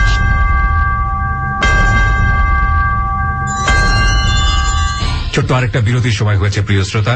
এই মেয়েটিকে যদি আপনারা দেখতে চান চলে আসতে পারেন আমাদের ফেসবুক পেজে। ফেসবুকের ঠিকানা www.facebook.com/kibriya.rj। আমি আরো একবার বলছি www.facebook.com/KEBRIA.RJ। পেজটি আছে RJ কিবরিয়া নামে। And please like this page. ছোট্ট একটা বিরতির পর আমি আম্মু বলতেছে আমি ফাঁস নেব। তো আব্বু বলতেছে তুই ফাঁস নেই, আমার কিছু করার নেই, তো ছেলেও নিছে তুইও নেই। তো এই কথাটা শোনার পরে তো আমি জোরে জোরে চিল্লায় চিল্লায় বলতেছি তুমি যে এই কথা বললা আমি কিন্তু খারাপ হয়ে দেখা দিব, তোমাদেরই নাম যাবে, আমার কিচ্ছু হবে না। তো আব্বু বলতেছে খারাপ হ গিয়ে, যদি তুই খারাপ হইতে পারিস হ, আমার তো কিছু বলার নাই, আমি তো আগেই বলছি তুই দেহ ব্যবসা কর কি। এই কথাটা বলতে বলতে একটা পর্যায়ে আম্মু বলতেছে তুই কান্নাকাটি করিস না, আমি দেখি কোথাও থেকে ম্যানেজ করতে পারি কিনা। তো পাশের বাসার এক আন্টির কাছ থেকে 1500 টাকা ম্যানেজ করে আমার রেজিস্ট্রেশনটা হয়। তো যখন রেজিস্ট্রেশনটা হয়, এখান দিয়ে আরেকটা কথা বলতে ভুলে গেছি, এর মাঝখান দিয়ে আমার একটা ছেলের সাথে ফোনে কথা হয়। জি, আমি যখন ক্লাস 10-এর নতুন তখন আমি একটা রেডিওর প্রোগ্রামে যাই। তো রেডিওর প্রোগ্রামটা এমন ছিল আর্জিং কোর্স করাবে। তো আমি অসম্ভব ভক্ত ছিলাম আর্জেদের। তো আমার ভক্ত থাকার কারণে আমি ওই স্কুলে যখন আসে, যে স্কুলের কিছু স্টুডেন্টদের নিয়ে ওখানে প্রোগ্রামে অ্যাটেন্ড করাবে, তো আমি ওখানে নামটা দিয়ে দিই। নামটা দিয়ে দেওয়ার পর আমার একটা কল আসে ওখানে প্রোগ্রামের দিন। তো ওই প্রোগ্রামটাতে আমি যাই, প্রোগ্রামে আমি অ্যাটেন্ড করার পরে তো আমি মহা খুশি, আমার স্বপ্ন পূরণ হইতেছে, আমি আরজে দেখছি, আমি আরজে হব। আমি ভাবছি যে 9-10-এ থাকাকালীন আরজে হওয়া যায়। ওকে। তো ওই সময়টা থেকে ওই যে কোর্সের যে মালিকটা ছিল তার সাথে আমার একটা ভালো সম্পর্ক হয়ে যায়। সে আমাকে খুব গাইডনেস ভালো করে পড়াশোনা করো, তুমি ভালো একটা আর্য হতে পারবা, তোমার ভয়েসটা খুব সুইট, তুমি খুব সুন্দর করে কথা বলতে পারো, প্রেজেন্টেশন তোমার অনেক ভালো, ওকে তুমি ভালো করে পড়াশোনা করো, তোমাকে কথা দিচ্ছি ইন্টারের পরে তোমাকে আর্য তৈরি করে দেব। তো ওনারই এক রিলেটিভ, মানে কিরকম রিলেটিভ আমি তা জানি না, ওনার কাছ থেকে নাম্বারটা চুরি করে নিয়ে গিয়ে আমাকে কল দেয়। উনি থাকতো হলো বাহরাইন, বাহরাইন। মানে যে ছেলেটার সাথে আমার কথা হয় বাহরাইন থাকতো, আমি নামটা উল্লেখ করতে চাচ্ছি না, বাহরাইন থাকতো। তো ওই ছেলের সাথে আমার কথা হয়। ওই ছেলে যখন ফার্স্ট কল দিত আমি খুব বিরক্ত মনে করতাম, কেন কল দিচ্ছে। তো এক একদিন এক এক নাম্বার থেকে কল দিচ্ছে। তখন আমার জানা ছিল না যে বিদেশের নাম্বার গুলো নেট থেকে আসে। তো একদিন বকা দিয়ে কথা বললাম, এই তুই আমার ফোন দিস কেন, তুই আমাকে ফোন দিবি না, আর এক একদিন এক এক নাম্বার দিয়ে কেন কল দিস, তুই যদি সাহস থাকে একটা নাম্বার থেকে কল দিস। তো উনি আমাকে বলতেছে, দেখো তুমি তুই তামারি করো না, তুমি তুই তামারি করলে জিনিসটাকে ভালো দেখায়, তুমি এত সুইট একটা মেয়ে, এত সুইট করে কথা বলো, তারপর আমি তুই তামারি করতেছি, তুই আমাকে কল দিবি না, তুই যদি আমাকে কল দিস তাহলে কিন্তু খবর আছে। এই কথাটা বলে সেদিন রেখে দিই। আবার কল দেয় বিদেশি নাম্বার দিয়ে। তো তখন আবারও সেই লোকের ভয়েস পাওয়ার পরে সেদিন ওই লোকটাও খুব রেগে যায়। এক পর্যায়ে কথা কাটাকাটি হয়। ওনার সাথে আমার প্রায় এরকম 1 সপ্তাহের মতো কথা কাটাকাটি হয়, মানে এটা পিটেস্টের আগের কথা। 1 সপ্তাহের মতো কথা কাটাকাটি হয়। একটা পর্যায়ে কেন জানি ওই লোকটাকে আমার সহ্য হয়ে যায়। আর এর দিক দিয়ে তো ফ্যামিলি প্রেশার ছিল, তো রাগের মাথায় আমি সহ্য করে ফেলি যে এই লোকটাকে আমি কোন একটা কাজে লাগাবো, কোন একটা কাজে লাগাবো মানে হচ্ছে আপনার সেই যে প্ল্যান ছিল। হ্যাঁ, আমি ওনাকে একটু আমার প্রতি সফট কর্নার তৈরি করে তারপরে আমি ওনার কাছ থেকে কিছু টাকা নেব। তো যেই কথা সেই কাজ। তো ওই লোকটা ম্যারিড পার্সন ছিল, আমি জানতাম না। ওই লোকটার প্রায় 40-41 মতো বয়স ছিল, সেটাও আমি জানতাম না। তো ওই লোকটার সাথে কথা বলতে ওই লোকটা আমার মামার বিয়ে আসে। তো মামার বিয়েতে যাব, ফোন তো একটা। তো আমার মা বলতেছে যে মামার বিয়েতে যাবি, কথাবার্তা কম বলবি। তো আম্মু দেখতে কথা বলি, কার সাথে কথা বলি, শিখার সাথে কথা বলতেছি। তো আম্মু শিখাকে খুব বিশ্বাস করতো যে শিখার সাথে কথা বলতেছিস, আচ্ছা ঠিক আছে বল। আমি ওভাবে বুঝতেই দিতাম না যে আমি অন্য কারোর সাথে কথা বলতেছি। এই ব্যাপারগুলো কিন্তু আমার মা জানে না, আমার ফ্যামিলি মেম্বার কেউ জানে না। আচ্ছা। তো ওই সময় করলো কি, মামার বিয়েতে যাব, তোমার তো কিছু টাকা লাগবে তাই না, মামার বিয়েতে যাবা, তারপরে আন্টির কাছে ফোন থাকবে, আমি ফোন কি করে দেব। তো আম্মুর কাছে আবার ফোনটা আমি বেশিরভাগ থাকতো, তখন আমি ফোনটা তেমন অ্যাভেলেবেল ইউজ করি না। তো আমি বলতেছি তা কি করবো, কিছু করার নাই। তখন মানে আমি ওনার প্রতি একটু সফট কর্নার দেখাইতেছি। তো উনি আমাকে বলেই ফেলছে যে উনি আমাকে ভালোবাসে। তো আমি বলতেছি কিছু করার নাই, আমি কিছুদিন তোমার সাথে কথা নাই বলি, তখন তুমি করেই বলি। তো উনি আমাকে বলতেছে যে ঠিক আছে আমি তোমাকে 5,000 টাকা পাঠাই, মানে যাতে তুমি একটা ফোন কিনে। হ্যাঁ, তুমি একটা ফোন কিনতে যেতে পারো। তো আমি আমার বান্ধবীর মাধ্যমে 5,000 টাকা উঠাই, ওর আবার অ্যাকাউন্ট ছিল।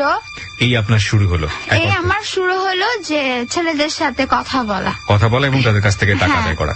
তো ওই দিল, দেওয়ার পরে আমি কি করলাম, আমি কম দামে একটা সেট কিনলাম, বাকিটা আমি জামা কাপড় কিনে টেনে শেষ করে ফেলছি। তো আমার আম্মু জিজ্ঞেস করতেছে তুই জামা কাপড় কোথায় পেলি। তো আমি বললাম যে মা শিখা দিছে। তো শিখাকে আমি আবার শিখাই দিছি, শিখা তোকে যদি আম্মু বলে যে জামা কাপড় কোথায় পেলি, তো তুই বলবি হ্যাঁ আমি দিছি। তো শিখাকে আমি এর জন্য আবার 200 টাকা লোড করে দিছিলাম ওর মোবাইলে। আচ্ছা আচ্ছা, ওকে। তো ও ঠিক সেইভাবেই বললো আচ্ছা ঠিক আছে জামা কাপড় আমি দিছি, এটাই বলবো। তা আম্মু গল করে বলতেছে শিখা মা তুমি কি টাকা দিছো ওকে জামা কাপড় কিনতে। হ্যাঁ আন্টি আমি তো ওকে টাকা দিছি জামা কাপড় কিনতে। তো ওই লোকটার সাথে প্রতিনিয়ত কথা হইতো, ওই লোকটা আমার প্রতি খুব উইক হয়ে পড়লো। শারীরিক কোনো কথা হইতো না, জাস্ট আমি একটু সেক্সি ভয়েসে কথা বললে উনি গলে যেত। আমি যদি বলতাম এখন সামনে থাকলে আমি তোমাকে তোমার এগুলো বললে উনি গলে যেত, দেখা যেত উনি খুব গদগদ হয়ে গেছে। তো একদিন আমি হঠাৎ করে বলতেছি যে আমার না কিছু টাকার দরকার, তুমি আমাকে টাকা দিবা। তো বলতেছে কত দরকার, কত বা দরকার, তুমি কি দিতে পারবে এই মুহূর্তে, যদি দিতে পারো তাহলে বলো। বলেই দেখো আমি দিতে পারি কিনা। তো বলতেছে এই তো 6-7 মতো দরকার। তো ও আমাকে তখন 7,000 টাকা পাঠাইলো, আবারও সে একই হিসেব টাকা পাঠাইলো। তো ওই টাকাটা দিয়ে আমি আমার টিচার খরচটা দিলাম। আমি আমার মাকে বুঝতেও দিলাম না যে আমার টিচাররা যে খরচটা পাইতো সেটা আমি দিছি। তো আমার মা তো বলতেছে তুই টিচারের কাছে পড়িস না, এ করিস না, তো তোর তো এসএসসির রেজাল্ট ভালো হবে না। তো টিচারের কাছে টাকাটা দেওয়ার পর আমি টিচারকে ছেড়ে দিলাম, মানে 2-3 মাস আমি পড়লাম। 2-3 মাসে পড়া আমার তেমন হয়ও নাই। তো ওই যখন আমি টিচার ছেড়ে দিলাম, আম্মু আমাকে আবার বলতেছে টিচার গুলো ছেড়ে দিলি তাহলে এসএসসিতে পাশ করবি কিভাবে। আমি বলতেছে আল্লাহ আমাকে পাশ করাবে। তো তো টিচার প্রায় আমার 3টা টিচার ছিল, অ্যাকাউন্টিং ছিল, ইংলিশ ছিল আর ম্যাথ ছিল। তো ওই 3টা টিচারের টাকা 7,000 টাকার কিছুটা দেওয়ার পরে স্কুলের কিছু টাকা দিতে হয়। ওকে, তো আমি 2 মাসের মতো পড়ার পরে সিলেবাস তো কমপ্লিট করতে পারি না, যেহেতু আমার 9-এ কোনো পড়া হয় নাই।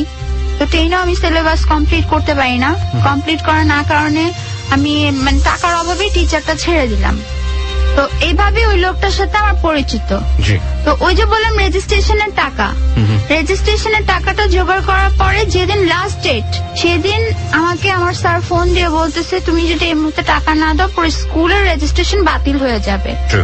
তো ওইখান থেকে আমার মা মানে আমার ভাইকে দেখতে গেছিল। তো আমার ভাইকে দেখতে যাওয়ার পরে আমার মা আবার করে কি তার ছেলে তো তার জন্য একটু হলো লাগে, আমার রেজিস্ট্রেশনের টাকা থেকে আবার তার জন্য ওষুধ কিনে নিয়ে গেল আর কিছু খাবার কিনে নিয়ে গেল। তো ওখানে আবার টাকা শর্ট থাকার কারণে আবার মামাদের কাছ থেকে নিতে হলো। আচ্ছা, তো মামাদের কাছ থেকে নেওয়ার পরে মেবি 200 কিংবা 250 টাকার মতো শর্ট ছিল রেজিস্ট্রেশনের টাকায়। তো আমি বলছি মা আমার জন্য স্কুলের এত বড় একটা ক্ষতি হবে, তুমি একটু তাড়াতাড়ি আসো।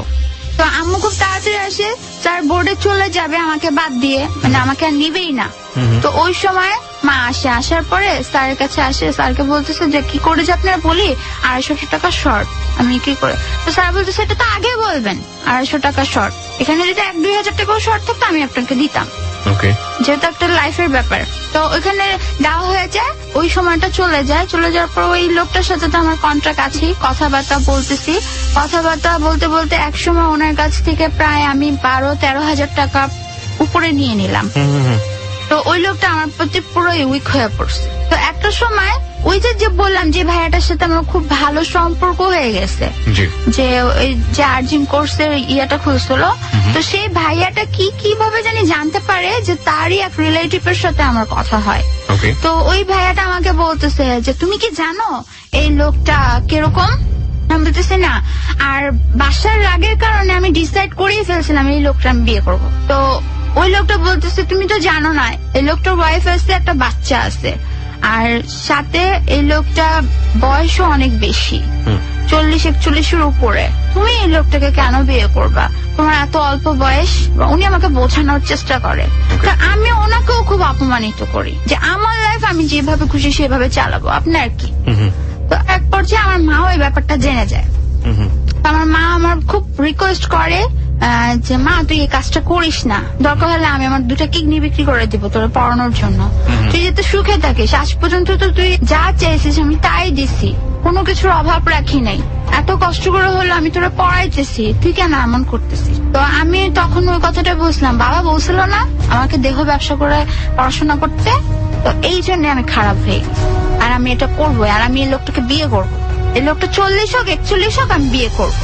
তো এই কথা বলার পরে আম্মু এক পর্যায়ে খুব হার্ড হয় এই কথাটা শোনার পর। তা আম্মু বলতেছে ঠিক আছে তোর যা খুশি মন চায় তুই তা কর। তাও তো মায়ের মন মানে না, প্রতিনিয়ত বাধা দেয়।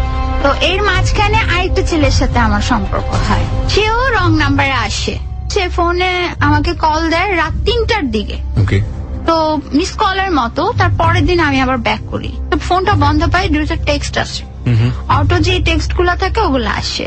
তো আমি বলি ফ্রড বাটপার এরকম করে বকা দিতেছি ওই ছেলেটাকে। তো ওই ছেলেটাকে এই সাইডে তো উনি আছেই, আর ওই ছেলেটা তো বকা দেওয়ার পরে ওই ছেলেটা ফোন ব্যাক করছে। ব্যাক করার পরে ওই ছেলেটা বলছে সরি আমি তো কালকে আপনাকে মানে একটা ডিজিটের ভুল হওয়ার কারণে ফোন দিয়ে দিচ্ছিলাম, আপনি কিছু মনে করেন না। তো ওই ছেলেটা আমার ভয়েস শুনেই পাগল হয়ে গেছে। ওকে, তো আমি হাসতে হাসতে বলতেছি কিরকম পাগল, আপনি ডিজিট ভুল করে ফেলছেন রাত 3টার দিকে, ফাজলামি করার জায়গা পান না। তো ও আমার হাসি আর আমার ভয়েস শুনিয়ে পাগল হয়ে গেছে। তো এরপরে ওই ছেলেটা কল দেয়, আমি ফার্স্টে খুব খারাপ ব্যবহার করি, খারাপ ব্যবহার করতে থাকি যে আমার কাছে আর কল দিবেন না, কেন কল দেন, আপনার বাসায় কি মা বোন নাই। ইনফ্যাক্ট এটা আপনি ন্যাচারালি করছেন নাকি এগুলো প্ল্যান করেই করছেন? না, ওই ছেলেটার সাথে আমার কোনো প্ল্যান নেই। ওকে, আর যে যতজনই আসছে সবই প্ল্যান করেই? না, প্ল্যান করে না, মানে আমি নিজের ইচ্ছে কোনোটা আনি নেই, Okay. সবাই রং নাম্বার আমার সাথে কালেকশন। কিন্তু আপনার টার্গেটই থাকতে এটা যে আর যে আসতো যদি আমার প্রতি ফেসে যেত তখন আমি বলতাম যে না আমি একে কোনো কাজে লাগাবো। ওকে, মানে কাজে লাগাবো বলতে কি আমি টাকা আর্ন করবো? হ্যাঁ। ওকে, তো ওই যে বিদেশি ছেলেটা এই ব্যাপারটা নিয়ে খুব লেগে যায়। ওই বিদেশি ছেলেটা বলে যে দেখো আমার বয়স পাওয়ার খুব কম, এই জন্য আমি বিয়ে করতে চাচ্ছি। তুমি তো অল্প বয়সের মেয়ে, তোমার পাওয়ার বেশি হবে, তুমি এসব ব্যাপারে কিছু বোঝো, আর তুমি দেখতেও খুব। একটা পর্যায়ে কথাটা আমাকে বলতেছে যখন আমি ওনার বিয়ের কথাটা বলি। আমি বললাম আপনি কিভাবে দেখছেন? বলে আমি আমার ওই রিলেটিভের অফিসে তোমাকে দিই, ওকে। আর তোমার সাথে আমি খুব মজা পাবো। তো আমি একটা পর্যায়ে খুব রেগে গিয়ে বললাম, এই কারণে আপনি আমাকে বিয়ে করতে চাচ্ছেন? এই কারণে আপনি আমাকে টাকা ইনভেস্ট করছেন আমার পিছে? আমার প্রতি কোনো ভালোবাসা নাই? ভালোবাসা আছে, কিন্তু মেইন উদ্দেশ্য আমার এইটা। সে আমাকে এই কথাটা বলে। এই কথাটা বলার পর ওনার সাথে আমার খুব ঝগড়া লাগে এই ব্যাপারটা। উনি আমাকে আবারও বলতেছে যে দেখো, বোঝার চেষ্টা করো, পৃথিবীটাই জন্য, অন্য কিছুর জন্য না। এই জন্যই আমি তোমাকে পছন্দ করছি, আর তুমি দেখতো ওরকম, তোমাকে ভালো লাগে, আর তোমাকে যে দেখবে সেই পছন্দ করে। তো একটা পর্যায়ে আমি বললাম আচ্ছা ঠিক আছে, আমি বিয়ে করবো, আপনার বউ বাচ্চা নিয়ে বিয়ে করবো, আমার কোনো সমস্যা নাই, কিন্তু আমার কিছু চাহিদা আছে। উনি বলতেছে কি? আমার প্রতি মাসে 20,000 টাকা করে লাগবে। আমি তখন বললাম ওকে। তো উনি বলতেছে আচ্ছা ঠিক আছে। তো উনি আমাকে বলছে বিয়ের পরে উনি আমাকে বাহারাইন নিয়ে চলে যাবে।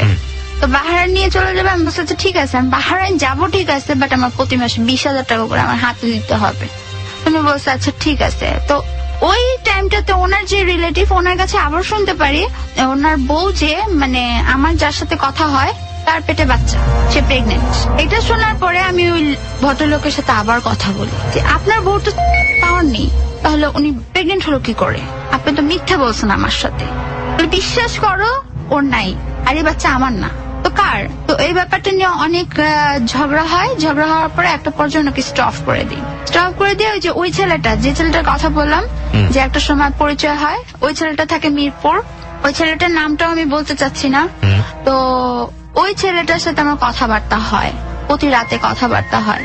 তো দিনে দিনে দেখা যেতেছে ওই ছেলেটা আমার প্রতি খুব উইক হয়ে পড়ছে, খুবই উইক হয়ে পড়ছে। তো ওই ছেলেটার থেকে আমি খুব বড় কিছু অ্যামাউন্ট নেই। ওই ছেলেটাকে শুধু বলতাম আমার মোবাইলে 100 টাকা রিচার্জ করে দিস তো, ওকে আমি তুই করে বলতাম। ও আমাকে রিচার্জ করে দিত। তো আমার এরকম করতে করতে এসএসসি পরীক্ষা চলে আসে। এসএসসি পরীক্ষার সময় ওই ছেলেটা আমাকে প্রপোজ করে। তো অ্যাটলিস্ট আমি বুঝতে পারলাম ওই ছেলেটা আমাকে লাভ করতে শুরু করছে। ওই সময় এসএসসি পরীক্ষার সময় আবার ওই লোকটা ফিরে আসে। ওই লোকটা বলতেছে দেখো, যা হয়ে গেছে ভুলে যাও, তুমি আমার কাছে ফিরে আসো। আমি বলছি আচ্ছা ঠিক আছে, ফিরে আসবো কিভাবে? তো বলতেছে আচ্ছা ঠিক আছে, তোমার এসএসসি পরীক্ষা কমপ্লিট হয়ে গেলে তুমি পাসপোর্টের জন্য আমাকে ছবি টবি পাঠিয়ে দিও। আমার খালতো ভাই গেছে, ও পাসপোর্ট করে দিবে, আমি ভিসা পাঠিয়ে দিব। তা আমি বলছি আচ্ছা ঠিক আছে, ভিসা পাঠিয়ে দিবেন, ঠিক আছে। তো আমার উদ্দেশ্য আমি ওর কাছ থেকে এবার টাকা নিয়ে আমি ওকে না করে দিব, আমি ওর কাছ থেকে টাকা নেব। তো আমি ওরে বললাম কি আমাকে কিছু টাকা পাঠান। তো আমাকে প্রায় 7-এর মতো পাঠায়। এরকম পাঠানোর পরে পরবর্তীতে আমি বলছি আমি আপনার সাথে মজা করছি, আমি আপনার সাথে কোথাও যাব না। আপনি কি করে ভাবলেন আপনার 40 বছর বয়স আমি আপনার সাথে যাব? তো উনি আমাকে বলতেছে তুমি আমাকে কাঁদাইলা, এর পরিণতি অনেক খারাপ হবে। তো পরীক্ষা দিতে দিতে ওই ছেলেটার সাথে যে মিরপুরে থাকে তার সাথে খুব ভালো একটা সম্পর্ক হয়ে গেল। ওর কাছ থেকে আমি কোনো বিগ অ্যামাউন্ট নেই না। এর মাঝখানে ভুলে গেছি যে আমি টিউশনি যে করাইতাম, আমি টেস্ট পরীক্ষার সময় দেখা যেত সকালে আমার পরীক্ষা, আমি সারাদিন টিউশনি করায় এসে রাত 11টা বাজে পড়তে বসতাম। তো সেই টিউশনিটা আমার এসএসসি পরীক্ষার সময় থাকে। তো আম্মু বলতেছে তোর এসএসসি পরীক্ষা যদি টিচার না রাখি তুই পড়বি কিভাবে? তো আমার পরীক্ষার 1 মাস আগে টিচার রাখা হয়। তো পুরো 9-10 2 বছরের সিলেবাস আমার 1 বছরে কভার করতে হবে। আমি কি করে এটা পারবো? প্রেশার পড়ে গেছে। আর স্কুলে আমার পুরোপুরি চ্যালেঞ্জের মতো একটা আমি ছুড়ে দিয়ে আসছি যে আমি পাশ করে দেখাবোই স্যার। তো ওই সময়টা আমাকে দেওয়া হয়, আমি পড়তে থাকি। পড়তে পড়তে একটা টাইমে আমি অসুস্থ হয়েছি। তো অসুস্থ হয়ে যাওয়ার পর ওই যে মিরপুরের ছেলেটা ও আমাকে আবার প্রশ্ন জোগাড় করে দিতেছে। তো অসুস্থ অবস্থায় এসএসসি পরীক্ষা দেই। ওই সময়টা ওই ছেলেটা আমার সাথে কথাবার্তা বলে। তো এর মাঝখানে আরেকটা বিদেশি পার্সনের সাথে আমার কথা হয়, সে থাকে সৌদি আরব। তার কাছে আমি টাকা তেমন চাইতাম না, সে ফোনে আমাকে 200, 300, 400 মতো লোড করে দিত। আচ্ছা। তো একটা সময় আমি যখন ইন্টার ফার্স্ট ইয়ারে ভর্তি হই তখন ওই লোকটা সৌদি আরব থেকে আসে, সে শপিং করে নিয়ে আসে, আমাকে একটা পারফিউম দেয়, একটা ড্রেস দেয়। তো ওই সময়টা আমি ওই লোকটাকে প্রচুর পরিমাণে টাকা খরচ করে, মানে খাওয়া দাওয়া করে, পরবর্তীতে ওই লোকটার সাথে আর কন্ট্রাক্ট রাখি না। তো ওই যে ছেলেটা মিরপুরের, ওই ছেলেটার সাথে আমার দেখা হয়। তো এখান দিয়ে আরেকটা কথা বলি, আমি যে বুলবুলি একাডেমিতে গান শিখতাম, তো ওই ছেলেটাদের একটা ব্যান্ডের দল ছিল। ওই ব্যান্ডের দলের একটা ভোকাল দরকার ছিল, মেয়ে ভোকাল। তো তো ওই মেয়ে ভোকাল হিসেবে ওর যে ফ্রেন্ড, মানে আমার ওই মিরপুর ফ্রেন্ডের যে ফ্রেন্ড, সে বলতেছে যে দেখ শিশিরের তো ভয়েস খুব সুন্দর, ও খুব সুন্দর করে গানও গাইতে পারে, তো ওকে আমরা ভোকাল হিসেবে নেই, আমাদের ব্যান্ডটা খুব জমবে। আচ্ছা, তো আমাকে ও অফার করলো, তা আমি আম্মুকে ব্যাপারটা জানাইলাম। আম্মু ফার্স্ট টাইম ইগনোর করলো, যেহেতু গানের ব্যাপার আম্মু তেমন কিছু একটা বলেনি। তো আমি বলছি আচ্ছা ঠিক আছে, তুমি যদি গান দিয়ে কিছু করতে পারো ভালো। এখান দিয়ে তো আমার বাবার শারীরিক টর্চার আছে, মানে মারধর তো আছেই। তো ওই মারধর করতেই থাকে, আম্মুকেও করতে থাকে, আমাকেও করতে থাকে, বিয়ের জন্য মাঝখানে আবারও প্রেশার দেয়। তো এই পর্যায়ে আমি ওই মানে মিরপুরের ওই ছেলেটার সাথে মানে ওই ব্যান্ডের দলে যোগ দিই ভোকাল হিসেবে। তারপর ওইখানে যোগ দেওয়ার পরে ওই ছেলেটা আমাকে খুব বাজে বাজে কথা বলে। তো ওই ছেলেটাকে আমি খুব পছন্দ করতাম, যার সাথে আমি ব্যান্ডের দলে যোগ দিলাম। ওর থেকে আমি তেমন কিছু করিনি, মানে জাস্ট রিচার্জ গুলোই নিতাম, অন্য কিছু নিতাম না। তো ও আমাকে খুব বাজে বাজে কথা বলায়, মানে যেমন তুই রাস্তার মেয়ে রাস্তায় থাকবি, এরকম একটা কথা বলায় আমার খুব রাগ হলো ওর উপর। রাগ হওয়ার কারণে ওর সাথে টোটালি আমি কন্ট্রাক্ট বন্ধ করে দিলাম। বন্ধ করে দিয়ে আমার যে কলেজ ফ্রেন্ড হিন্দু ছেলে ছিল, ওর সাথে আমি একটা সম্পর্ক সৃষ্টি করলাম কি ওই ছেলেটা আমাকে পছন্দ করতো। তো ওই ছেলেটা দেখা যেত যে আমার জন্য কলেজে অনেকে মারতেছে, ধরতেছে, আমার দিকে কেউ তাকাইলে তার সাথে অনেক খারাপ বিহেভিয়ার। তো ওই সময়টা আমি বুঝতে পারি ওইটার প্লাস পয়েন্ট উঠালাম। আচ্ছা, তো যেমন ও যেহেতু আমার উপরে এতটাই নার্ভাস, তাহলে এক কাজ করি, আমার তো ইন্টারটা ভালো করে পড়তে হবে। আমার এসএসসি রেজাল্ট কোন রকমে আসছে, তো ওই সময় টিচার ছাড়া তো হবে না, ইন্টার লেভেলটা আরো হার্ড। তো ওই জন্য আমি ছেলেটাকে প্লাস পয়েন্ট হিসেবে এভাবেই নিলাম যে ওই ছেলেটা আমার বাসায় আসা যাওয়ার গাড়ি ভাড়া, তারপর টিচার খরচ সব দিতে শুরু করলো, এভরিথিং। ওরকম করতে করতে একটা পর্যায়ে ছেলেটার সাথে আমার খুব ভালো সম্পর্ক হয়ে যায়। আমি কখনো ওই ছেলেটাকে মানে লাভ করতাম না, মন থেকে একেবারে নিতেন না? না, মন থেকে না, বাট জিদের বশতে আমি ওর সাথে এরকমটা করতেছি। এবং ওর অর্থ নিয়ে পড়াশোনা করতেন? হ্যাঁ। তো ওই ইন্টারে থাকাকালীন ইন্টার সেকেন্ড ইয়ারে যাওয়ার পরে আমি একটা ইন্টারের মেয়ে পড়াই। হলি ক্রসের স্টুডেন্ট ছিল, ও ইন্টার ফার্স্ট ইয়ারে ছিল, তো ওকে আমি পড়াই। তো তখন প্রায় আমার ওই একটা স্টুডেন্টই ছিল, প্রায় 6,000 টাকার মতো স্যালারি ছিল। তো এরকম করতে করতে টেস্ট এসে পড়লো, ওই ছেলেটা তো ওখান দিয়ে আমাকে টাকা দিতেছে, টিচার খরচ টরচ কিছু না, আর মা আমার কলেজ খরচটা দিচ্ছে কোন রকমে জোগাড় করে টোরে। তো পরবর্তীতে আমার পি টেস্টের সময় আমি জানতে পারলাম আমার মা যে এতকাল আমার পিছে যে টাকাগুলো খরচ করে আসছে, সেটা আমার মায়ের যে কাবিন নামাটা ছিল, সেই কাবিন নামার উপরে টাকাটা নিয়ে তারপর আমার পিছে খরচ করছে। আমি ঠিক বুঝতে পারিনি, মানে বিষয়টা একটু পরিষ্কার করলে ভালো হয়। মানে আমার যে মায়ের দেল মোহরটা দেওয়া হয়েছিল, সেই টাকাটা থেকে কেটে কেটে আমার বাবা এই কদিন আমার পড়ার টাকাগুলা দিছে। মানে এটা কি আপনার মাকে সে ইনফর্ম করেছিল? হ্যাঁ, আমার মাকে ইনফর্ম করছিল, বাট আমি জানতাম না। আমি জানছি হলো আমার ইন্টারে যখন প্রি টেস্ট শুরু হয় তখন, মানে আবারও রেজিস্ট্রেশনে টাকা নিয়ে ঝামেলা হয় যখন, তখন শুনতে পারছি যে আমার মা আমার মায়ের দেল মোহরের টাকা থেকে কেটে কেটে টাকা দিচ্ছে আমার বাবা আমাকে পড়ানোর জন্য। তো ওই সময়টা আরো বেশি আমার রাগ চড়ে গেল, ওই ছেলেটা থেকে আরো বেশি হিউজ পরিমাণে টাকা নেওয়া শুরু করলাম। এর মধ্যে আরেকটা ছেলের সাথে আমার সম্পর্ক হলো, সে থাকে হলো আপনার শান্তিনগর। তো ওই ছেলেটার কাছ থেকে তেমন টাকা নেই, প্রায় 3-4 মতো নিয়ে ওই ছেলেটার সাথে আমি কন্ট্রাক্ট বন্ধ করে দিচ্ছি। কিন্তু আমার যে কলেজ ফ্রেন্ডটা ছিল তার সাথে আমার কন্ট্রাক্ট ছিল। তো প্রি টেস্ট দিচ্ছি, প্রি টেস্ট দেওয়ার পর আমি ওই যে বললাম যে টিউশনিটা পাই, ওটা আমি করতেছি। এখন আর আমি ওর কাছ থেকে তেমন টাকা নিচ্ছি না, মানে আমার নিজের কাছেই খারাপ লাগতেছে যে আমি তো কতজনকে এরকম করলাম, থাক আমি আর এটা থেকে টাকা নিব না। তো ওকে আমি বলতেছি আচ্ছা ঠিক আছে, আমি টাকা নিয়ে তোর আর হেল্প করার প্রয়োজন নেই। তো ও আমাকে বলতেছে যে একটা কথা বলি তোকে, তুই আমাকে লাভ করিস? তো তখন আমি ওকে লাভ তেমন ভাবে করি না, কিন্তু রাগ বসত বলতেছি হ্যাঁ করি। আর বাবার উপরে রাগ করে বলতেছি আচ্ছা ঠিক আছে, যাই হোক হিন্দু ছেলেকেই বিয়ে করব। মানে রাগ করে বলছেন? হ্যাঁ, মানে আমি জিদ করে বলতেছি, এগুলো সব কিন্তু আমার বাবার উপরে জিদ করে বলা, যে আমার মার এই কাবিন নামা দিয়ে আমার পড়তে হচ্ছে, তো এর চেয়ে ভালো একটা হিন্দু ছেলেকে বিয়ে করা। তো ওই ছেলেকে আমি এটাও বলছি তুই যদি মুসলিম না হস আমি হিন্দু হয়ে বিয়ে করবো, সমস্যা নেই। তো ও কি করছে, ও মুসলিম হয়েছে আমাকে বিয়ে করার জন্য। ওই পর্যায়ে বাবার সাথে আবারও লাগে আম্মু। মুসলিম হয়ে গেল আপনাকে বিয়ে করার জন্য হ্যাঁ, ছেলেটা? ওই ছেলেটা আমাকে বিয়ে করার জন্য মুসলিম হইলো। এই ছেলেটা কত নম্বর ছিল? এই ছেলেটা ছিল হলো ওই যে 2 বিদেশের লোক যাওয়ার পরে মিরপুরের ছেলেটার সাথে কন্ট্রাক্ট হওয়ার পরে, মানে 4 নম্বরের ছেলেটা। এই ছেলেটা মুসলিম হলো আপনাকে বিয়ে করার জন্য। হ্যাঁ। আপনার টার্গেটটা কি ছিল এই ছেলেটাকে নিয়ে? এই ছেলেটাকে মানে তেমন ঠকানোর ইচ্ছে ছিল না, মানে আমি বাবার উপরে জেদ করে এই ছেলেটাকে বিয়ে করতে চাইছিলাম, আচ্ছা, যে করব। ওকে। তো এই ছেলেটা থাকাকালীন একটা ছেলের কাছ থেকে আমি 4000 টাকার মতো নেই, সে শান্তিনগর থাকে। তার মানে আপনি এই ছেলেটার প্রতিও কমিটেড ছিলেন না? অফকোর্স না।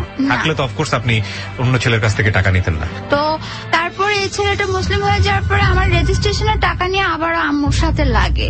আম্মুর সাথে লাগার পর তো আম্মু বলতেছে, তুমি প্রতিবার কেন এমন করো? তোমারও তো মেয়ে, তোমারও তো রক্ত, তুমি এরকম কেন করো?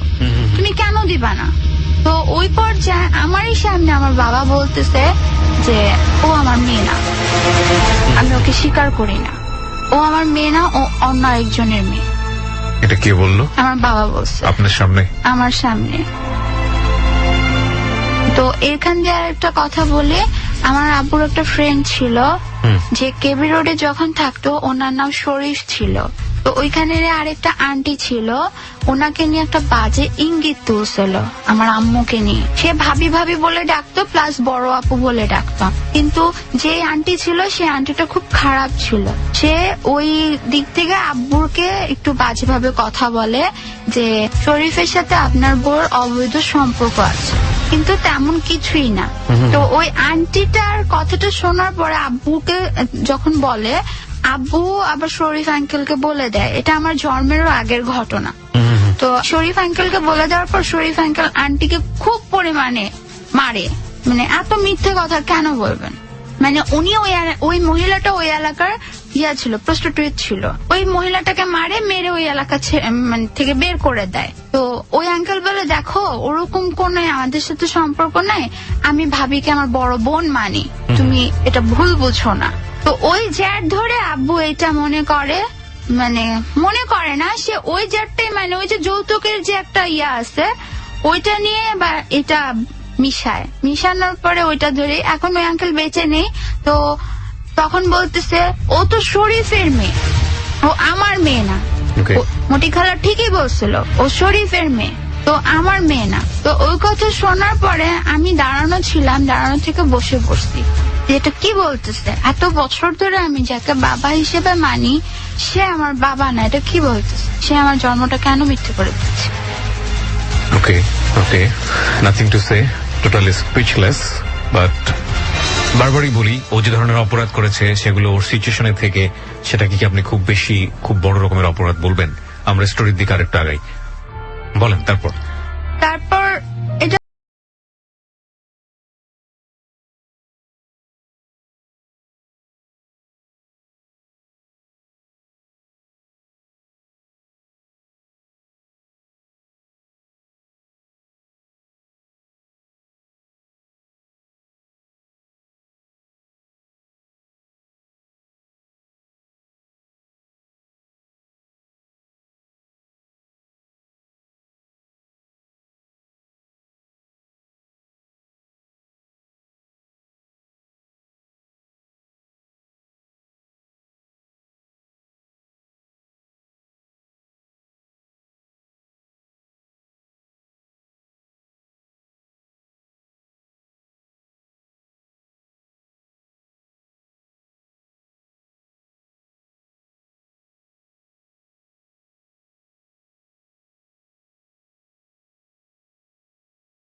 মানে আমি যতটুকু বুঝতে পারছি যে আপনার এই পড়াশোনার খরচটা আসলে দিচ্ছে আপনার মা, এবং আপনার বাবা তাকে কন্ডিশন দিয়েছে যে আমি টাকাটা দিব, কিন্তু তোমার দিন মুহূর্ত থেকে সেটা পরিশোধ হবে। হ্যাঁ। ওকে। তো ওই যে হিন্দু ছেলেটা মুসলিম হলো, তো ও আমাকে একটা সময় বলতেছে কি যে আমার না কিছু টাকার প্রয়োজন।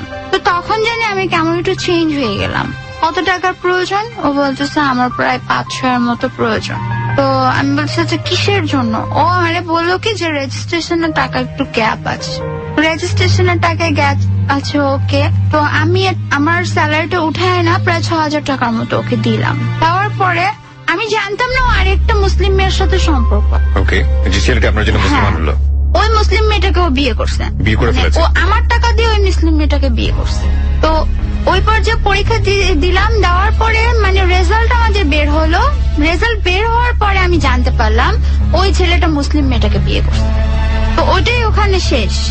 ওকে, তো তারপর আরেকজন, সে একজন প্রকাশক ছিল, সেও আমাকে রং নাম্বারে কল করছে। প্রকাশক মানে কি ধরনের, মানে বই প্রকাশ করে? হ্যাঁ, সে বই প্রকাশ করে, যে গল্পের বইগুলো সেগুলো প্রকাশ করে।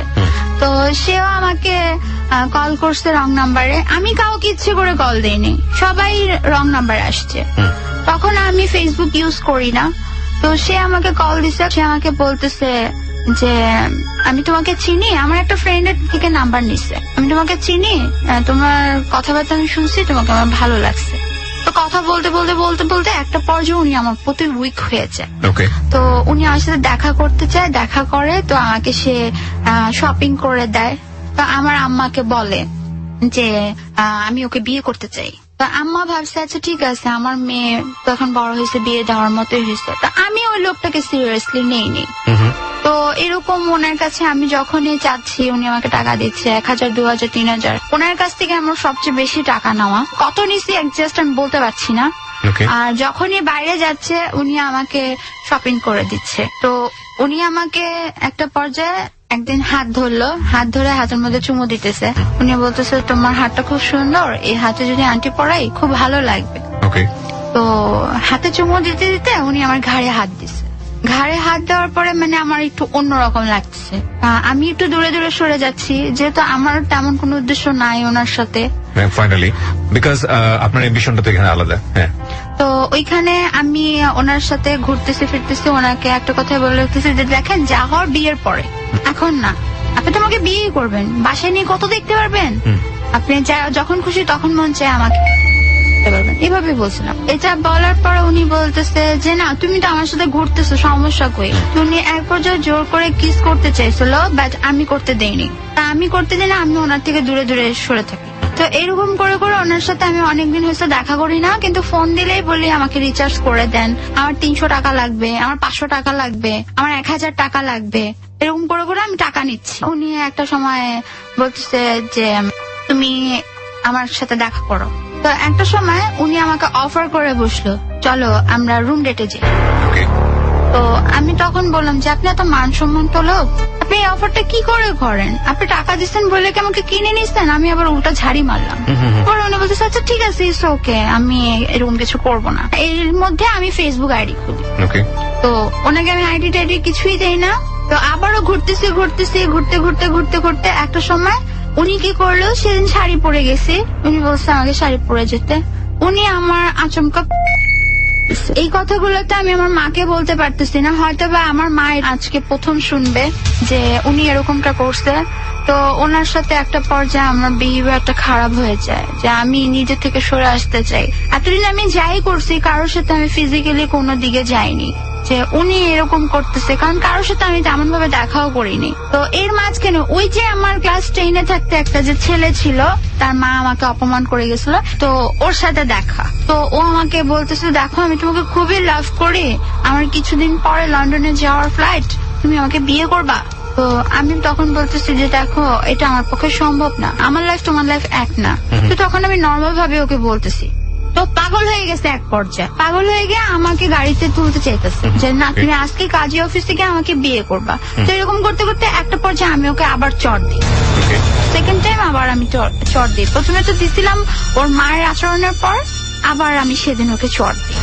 তো চড় পাওয়ার পর ও আমাকে বলতেছে আমি তোমাকে বলে গেলাম যে তুমি কোনোদিন ভালোবাসা পাবা না, ছেলেদের মন নিয়ে খেলো, কোনোদিন ভালোবাসা পাবা না, তুমি আমাকে কাঁদাইছো না, তোমাকে তোমার লাভার কাঁদাবে। ওকে, এই ছেলেটা বলেছিল? হ্যাঁ, এই ছেলেটা বলে গেল।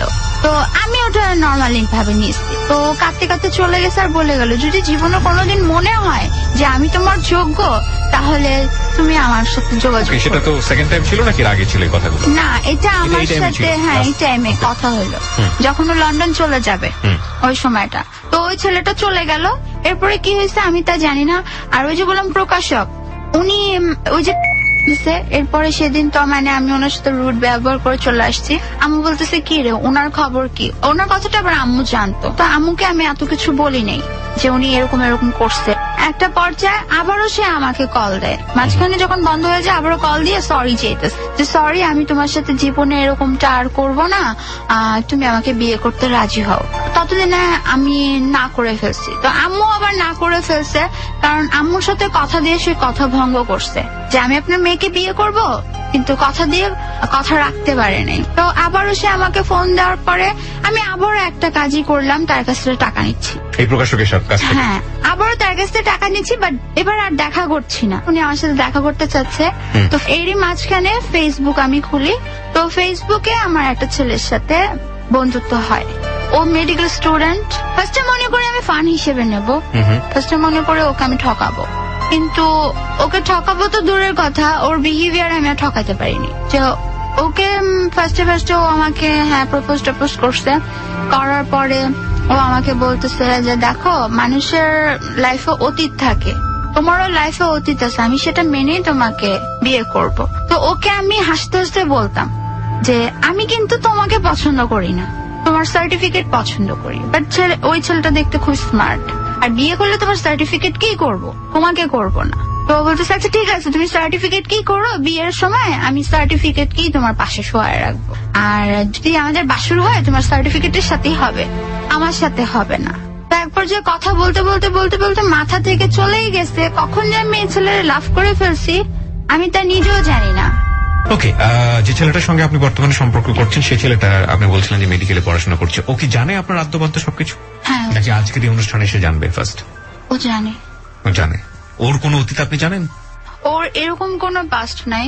আচ্ছা ঠিক আছে, তো আপনার কখনো মনে হয় না যে এই ধরনের সম্পর্কে আপনি যাচ্ছেন, আপনার বয়ফ্রেন্ড ভবিষ্যতে আপনাকে বিভিন্ন রকমের প্রশ্নের মুখোমুখি করতে পারে? যখন আমি ওকে ঠকানোর চেষ্টা করছিলাম তখন হয়তো এই কথাটা মনে হয় নাই। যখন ট্রুলি লাভ করতে শুরু করি তখন আমি ওকে এই কথাগুলো বলি যে আমার সাথে সম্পর্ক রাখতে হলে, আমাকে নিয়ে সারা জীবন থাকতে হলে আমার অতীত সম্পর্কে জানতে হবে, আর যদি আমার অতীত সম্পর্কে না জেনে যদি তুমি আমাকে ঘরে নিতে চাও, আমি কখনো তোমার ঘরে যাব না। তো ওকে আমি কথাগুলো বলি, তো ও আমাকে একটা কথাই বলছে, তুমি যা করছো নিজের ইচ্ছে তো করো নাই, জেদ বশত করছো, আর জেদ বশত যেহেতু করছো সেটা অতীতে করছো, বর্তমানে করতেছো না, তুমি আমার সাথে করতেছো না। এটাও বলে দিছো যে তুমি আমার সাথে করতে চাইছিলা, তো এক সাইড দিয়ে তুমি হয়তো বা অনেস্ট এই জন্য বলছো, এই জন্য আমি অতীতে কি হয়েছে সেটা দেখবো না, বর্তমান আর ভবিষ্যতে কি হবে আমি সেটাই দেখবো। কত বছর যাবত আপনাদের সম্পর্ক? 1.5 বছর। মাত্র 1.5 বছর। ওকে, এখন আপনার কি অবস্থা? আপনি একটা প্রাইভেট ইউনিভার্সিটিতে পড়ছেন, রাইট? এবং সেকেন্ড সেমেস্টারে আপনি পড়ছেন। আপনার প্রতি সেমেস্টার ফি কিভাবে সংগ্রহ হয়? ফার্স্ট সেমেস্টার ফি আপনি কিভাবে পেয়েছেন? সেকেন্ড সেমেস্টার ফি কি? ফার্স্ট সেমেস্টার আমি মার্কেটিং জব করতাম, যে ওই যে ডোর টু ডোরের জব গুলা থাকতো, ক্যাম্পিং জব যেগুলা, তো আমি ডোর টু ডোরের জব করছিলাম। তারপর একটা কার শোরুমে জব করছিলাম। তো এখান দিয়ে একটা কথা ভুলে গেছিলাম যে মার্কেটিং জব করতে করতে কার শোরুম থেকে আমার একটা কল আসছো ইন্টারভিউর জন্য। আমি ইন্টারভিউ দিতে গেছি। আমি লাইফে অনেক ইন্টারভিউ দিচ্ছি, এরকম ইন্টারভিউ আমি কখনো দেইনি। তোমার বিয়ে কবে এটা বলো। ওকে, তো আমি বলতেছি বিয়ে কবে, আমার বিয়ে একদিন হবেই, তো আপনার তো এটা জেনে লাভ নেই। উনি বলছে না বিয়ে কবে বলো, আমার এখানে যেসব মেয়েরা আসে সেই সব মেয়েরা তো বিয়ে করে চলে যায়, আর বলে রাখা ভালো উনি মেয়েদের দিয়ে কাজ করায়। উনি অফিসিয়াল যে কাজটা মেয়েদের দিয়ে করায়, ছেলেদের দিয়ে করায় না। তো ওইখানে এক পর্যায়ে বলতেছে যে ঠিক আছে সিলেক্ট হয়ে গেছো তুমি। তা আমি খুব অবাক হয়ে গেলাম, লাইফে এত জায়গায় আমি গেছি ইন্টারভিউর জন্য, কখনো এরকম কিছু পাইনি। তো আমি পাশের রুমে যাই, যে আমার সিনিয়র কলিগ ছিল, সে বলতেছে আসছো বুঝবা কিছুদিনে। তো আমি জয়েন করলাম। তো বস আমাকে একদিন রুমে ডেকে নিয়ে গেছে, রুমে ডেকে নিয়ে যেয়ে বলতেছে যে একটা কথা বললি শিশির, তোমাকে আমার খুব ভালো লাগে। ভালো লাগে বলতে কিরকম ভালো লাগা? অনেক ভালো লাগে। অনেক ভালো লাগার তো কিছু মিনিং আছে, আপনি কোন মিনিং এ আমাকে ভালোবাসেন, মানে বউ হিসেবে নাকি আপনার এমপ্লয়ার হিসেবে নাকি অন্য সাইড থেকে? আমি ওনাকে এভাবে বলি, তো উনি বলতেছে যেভাবেই নাও না কেন আমার ভালো লাগে। আমি বলছি ভালো লাগার জিনিস তো ভালো লাগতেই পারে। তো উনি এই কথাটা বলার পরে বলতেছে যে এভাবে বলতেছো কেন, আমি তো তোমাকে বউ বানাইতে চাই। মেবি ওনার বয়স 55 কিংবা 54 মতো হবে। মানে একটা পর্যায়ে অফার করার পর আমি এটা মানি না। তো সেদিন আমি কান্না করতে করতে চলে আসছি ওনার ওখান থেকে, ওখানে আর যাইনি, আমি ওই জবটা ছেড়ে দিই। ছেড়ে দেওয়ার পর তারপর থেকে আবারও সে মার্কেটিং এর কাজ করতেছিলাম, প্যাকেজের কাজগুলো করতেছিলাম। যেখানে যেতাম যে সুপারভাইজার গুলা থাকতো পছন্দ করে ফেলতো, আমাকে সময় দিবা, এই করবা সেই করবা। তারপরে যে বস গুলা থাকতো, মানে ইভেন্টের কাজের যে মেইন বস গুলা থাকতো, তারাও এরকম ফোন দিয়ে ওনাদের কাছে তো নাম্বার থাকতোই, বিপির নাম্বার গুলা থাকতো, তো ফোন দিয়ে বলতো যে হ্যাঁ তোমাকে ভাল লাগছে, তুমি যদি চাও আসতে পারো।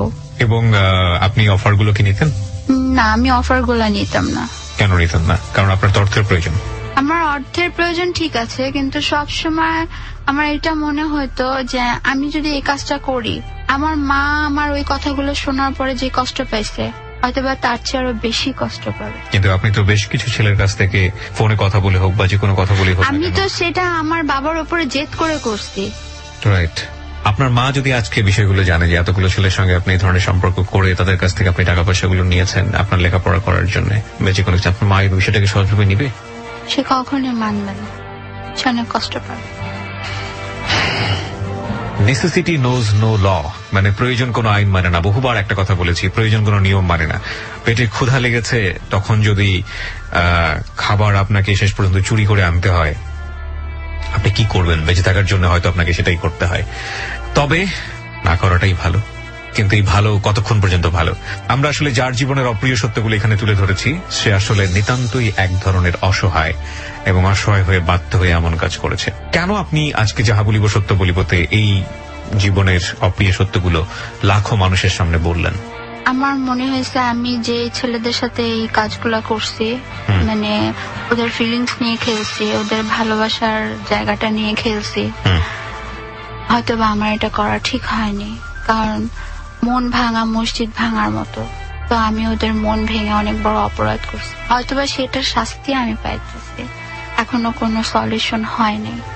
ওকে, তো সেই কারণে আপনি বলতে চাচ্ছেন যে আজকের পরে আপনার মতো ভুল যেন কেউ না করে, তাই কি? হ্যাঁ, এটাই বলতে চাচ্ছি, আর যাই করুক কারণ মন নিয়ে যাতে কেউ না খেলে।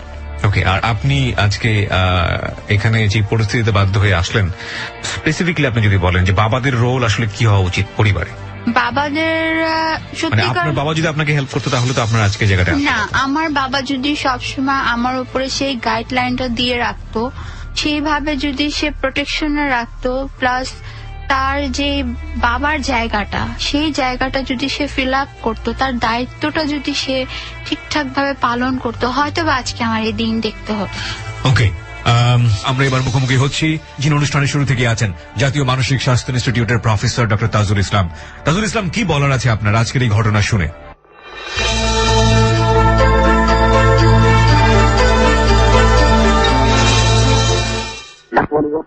অনুষ্ঠানের সকল শ্রোতাকে স্বাগত জানাচ্ছি। আমাদের আজকের অতিথি যে মেয়েটা শিশির, তার কাহিনীটি আমরা শুনলাম।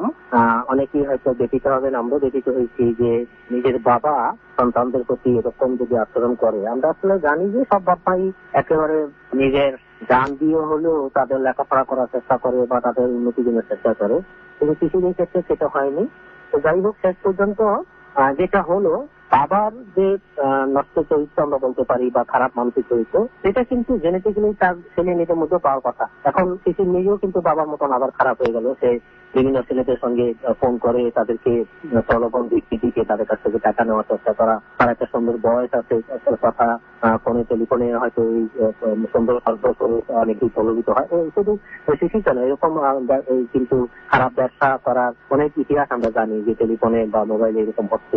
এই যে কাজটা করছিল, দুটা কারণ হতে পারে, যে একটা হচ্ছে যে জেনেটিক্যালি কিছু পেয়ে গেছে, আর একটা যেটা গুরুত্বপূর্ণ যে সামাজিক কারণেও, যে তার তো কোনো টাকা পয়সাই সে করতে পারছিল না, বাবা তো সম্পূর্ণভাবে তাকে কেটে রেখেছিল। এবং সে তার বান্ধবীকেও দেখেছিল যে এইভাবে ফোন করে করে অন্যদেরকে ঠকিয়ে টাকা নেওয়া যায়। তার মানে হচ্ছে আমাদের সমাজে কিন্তু উদাহরণ আছে, সেই কারণে এবং পারিবারিক কারণে বাধ্য হয়ে সে কিন্তু খারাপ হতে চলে গেছে। পরবর্তী পর্যায়ে আরেকটা ছেলের সঙ্গে তার যখন সম্পর্ক হয়, ছেলেটার আচরণের কারণে হোক বা ব্যবহার কারণে হোক, তখন সে দেখলো যে না একটা ভালো ছেলে তাকে আমি খাওয়াতে পারি না, তার ভিতর যে বিবেক ছিল, মানবতা ছিল, সেটা কিন্তু জেগে উঠেছে। সে কিন্তু ছেলের সঙ্গে আত্মপ্রতারণা করতে পারেনি। এমনকি ছেলের কাছে সে স্বীকারও করেছে যে আমি অন্যের সঙ্গে গুলি করেছি, তোমার সঙ্গে করেছি, সেই স্থান তিনি শেষ করতে পারেননি। এই যে মানুষের ভিতরে যে একটা সুন্দর মন আছে, মানুষের ভিতরে যে একটা সুন্দর মানুষ আছে, এটা আমরা মানে ভুলে যাই। শিশির যে একজন ভালো মনের মেয়ে, সে তো যদি পারিবারিক এই আবহাওয়া বা তার কারণে যদি সেইভাবে নিষ্কৃত বা নির্যাতিত না হতো, তাহলে তো সে খারাপ হতে যেতেই না।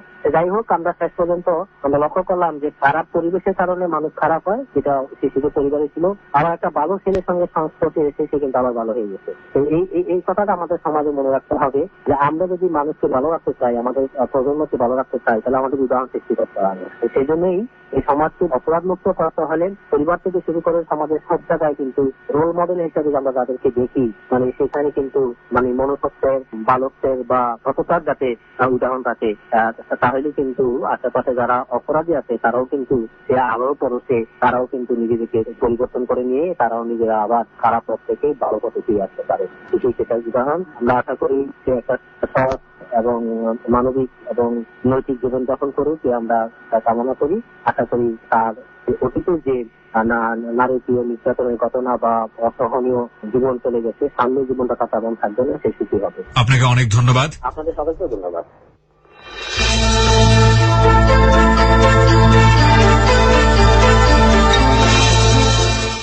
বেশ কয়েকটি টেক্সট পেয়েছি আমরা ফেসবুকে। পরশ বিক্রমপুর থেকে লিখেছে, ভাইয়া শিশিরের বাবা একটা পিচাস শ্রেণীর মানুষ, তার জন্য মেয়েটার আজকে এই অবস্থা। মিনা ফার্মগেট থেকে লিখেছে, একটা মেয়েকে এমনিতেই অনেক প্রতিকূল পরিবেশের মধ্যে বড় হতে হয়, সেখানে বাবা যদি এমন হয় তাহলে আর কিছু করার থাকে না। শিশিরের জন্য শুভ কামনা। মোহনা চট্টগ্রাম থেকে লিখেছে, শিক্ষকদের মধ্যেও যে কিছু কিছু পশু আছে তা শিশিরের স্টোরিতে আবারও প্রমাণিত হলো। শিশির ভালো থেকো। পলাশ লিখেছে, নিঃসন্দেহে শিশিরের অনেক কষ্ট করতে হয়েছে, তবে যেহেতু ওর মা ওকে সাপোর্ট দিয়েছে সেজন্য ওর এত কিছু না করলেও পারত।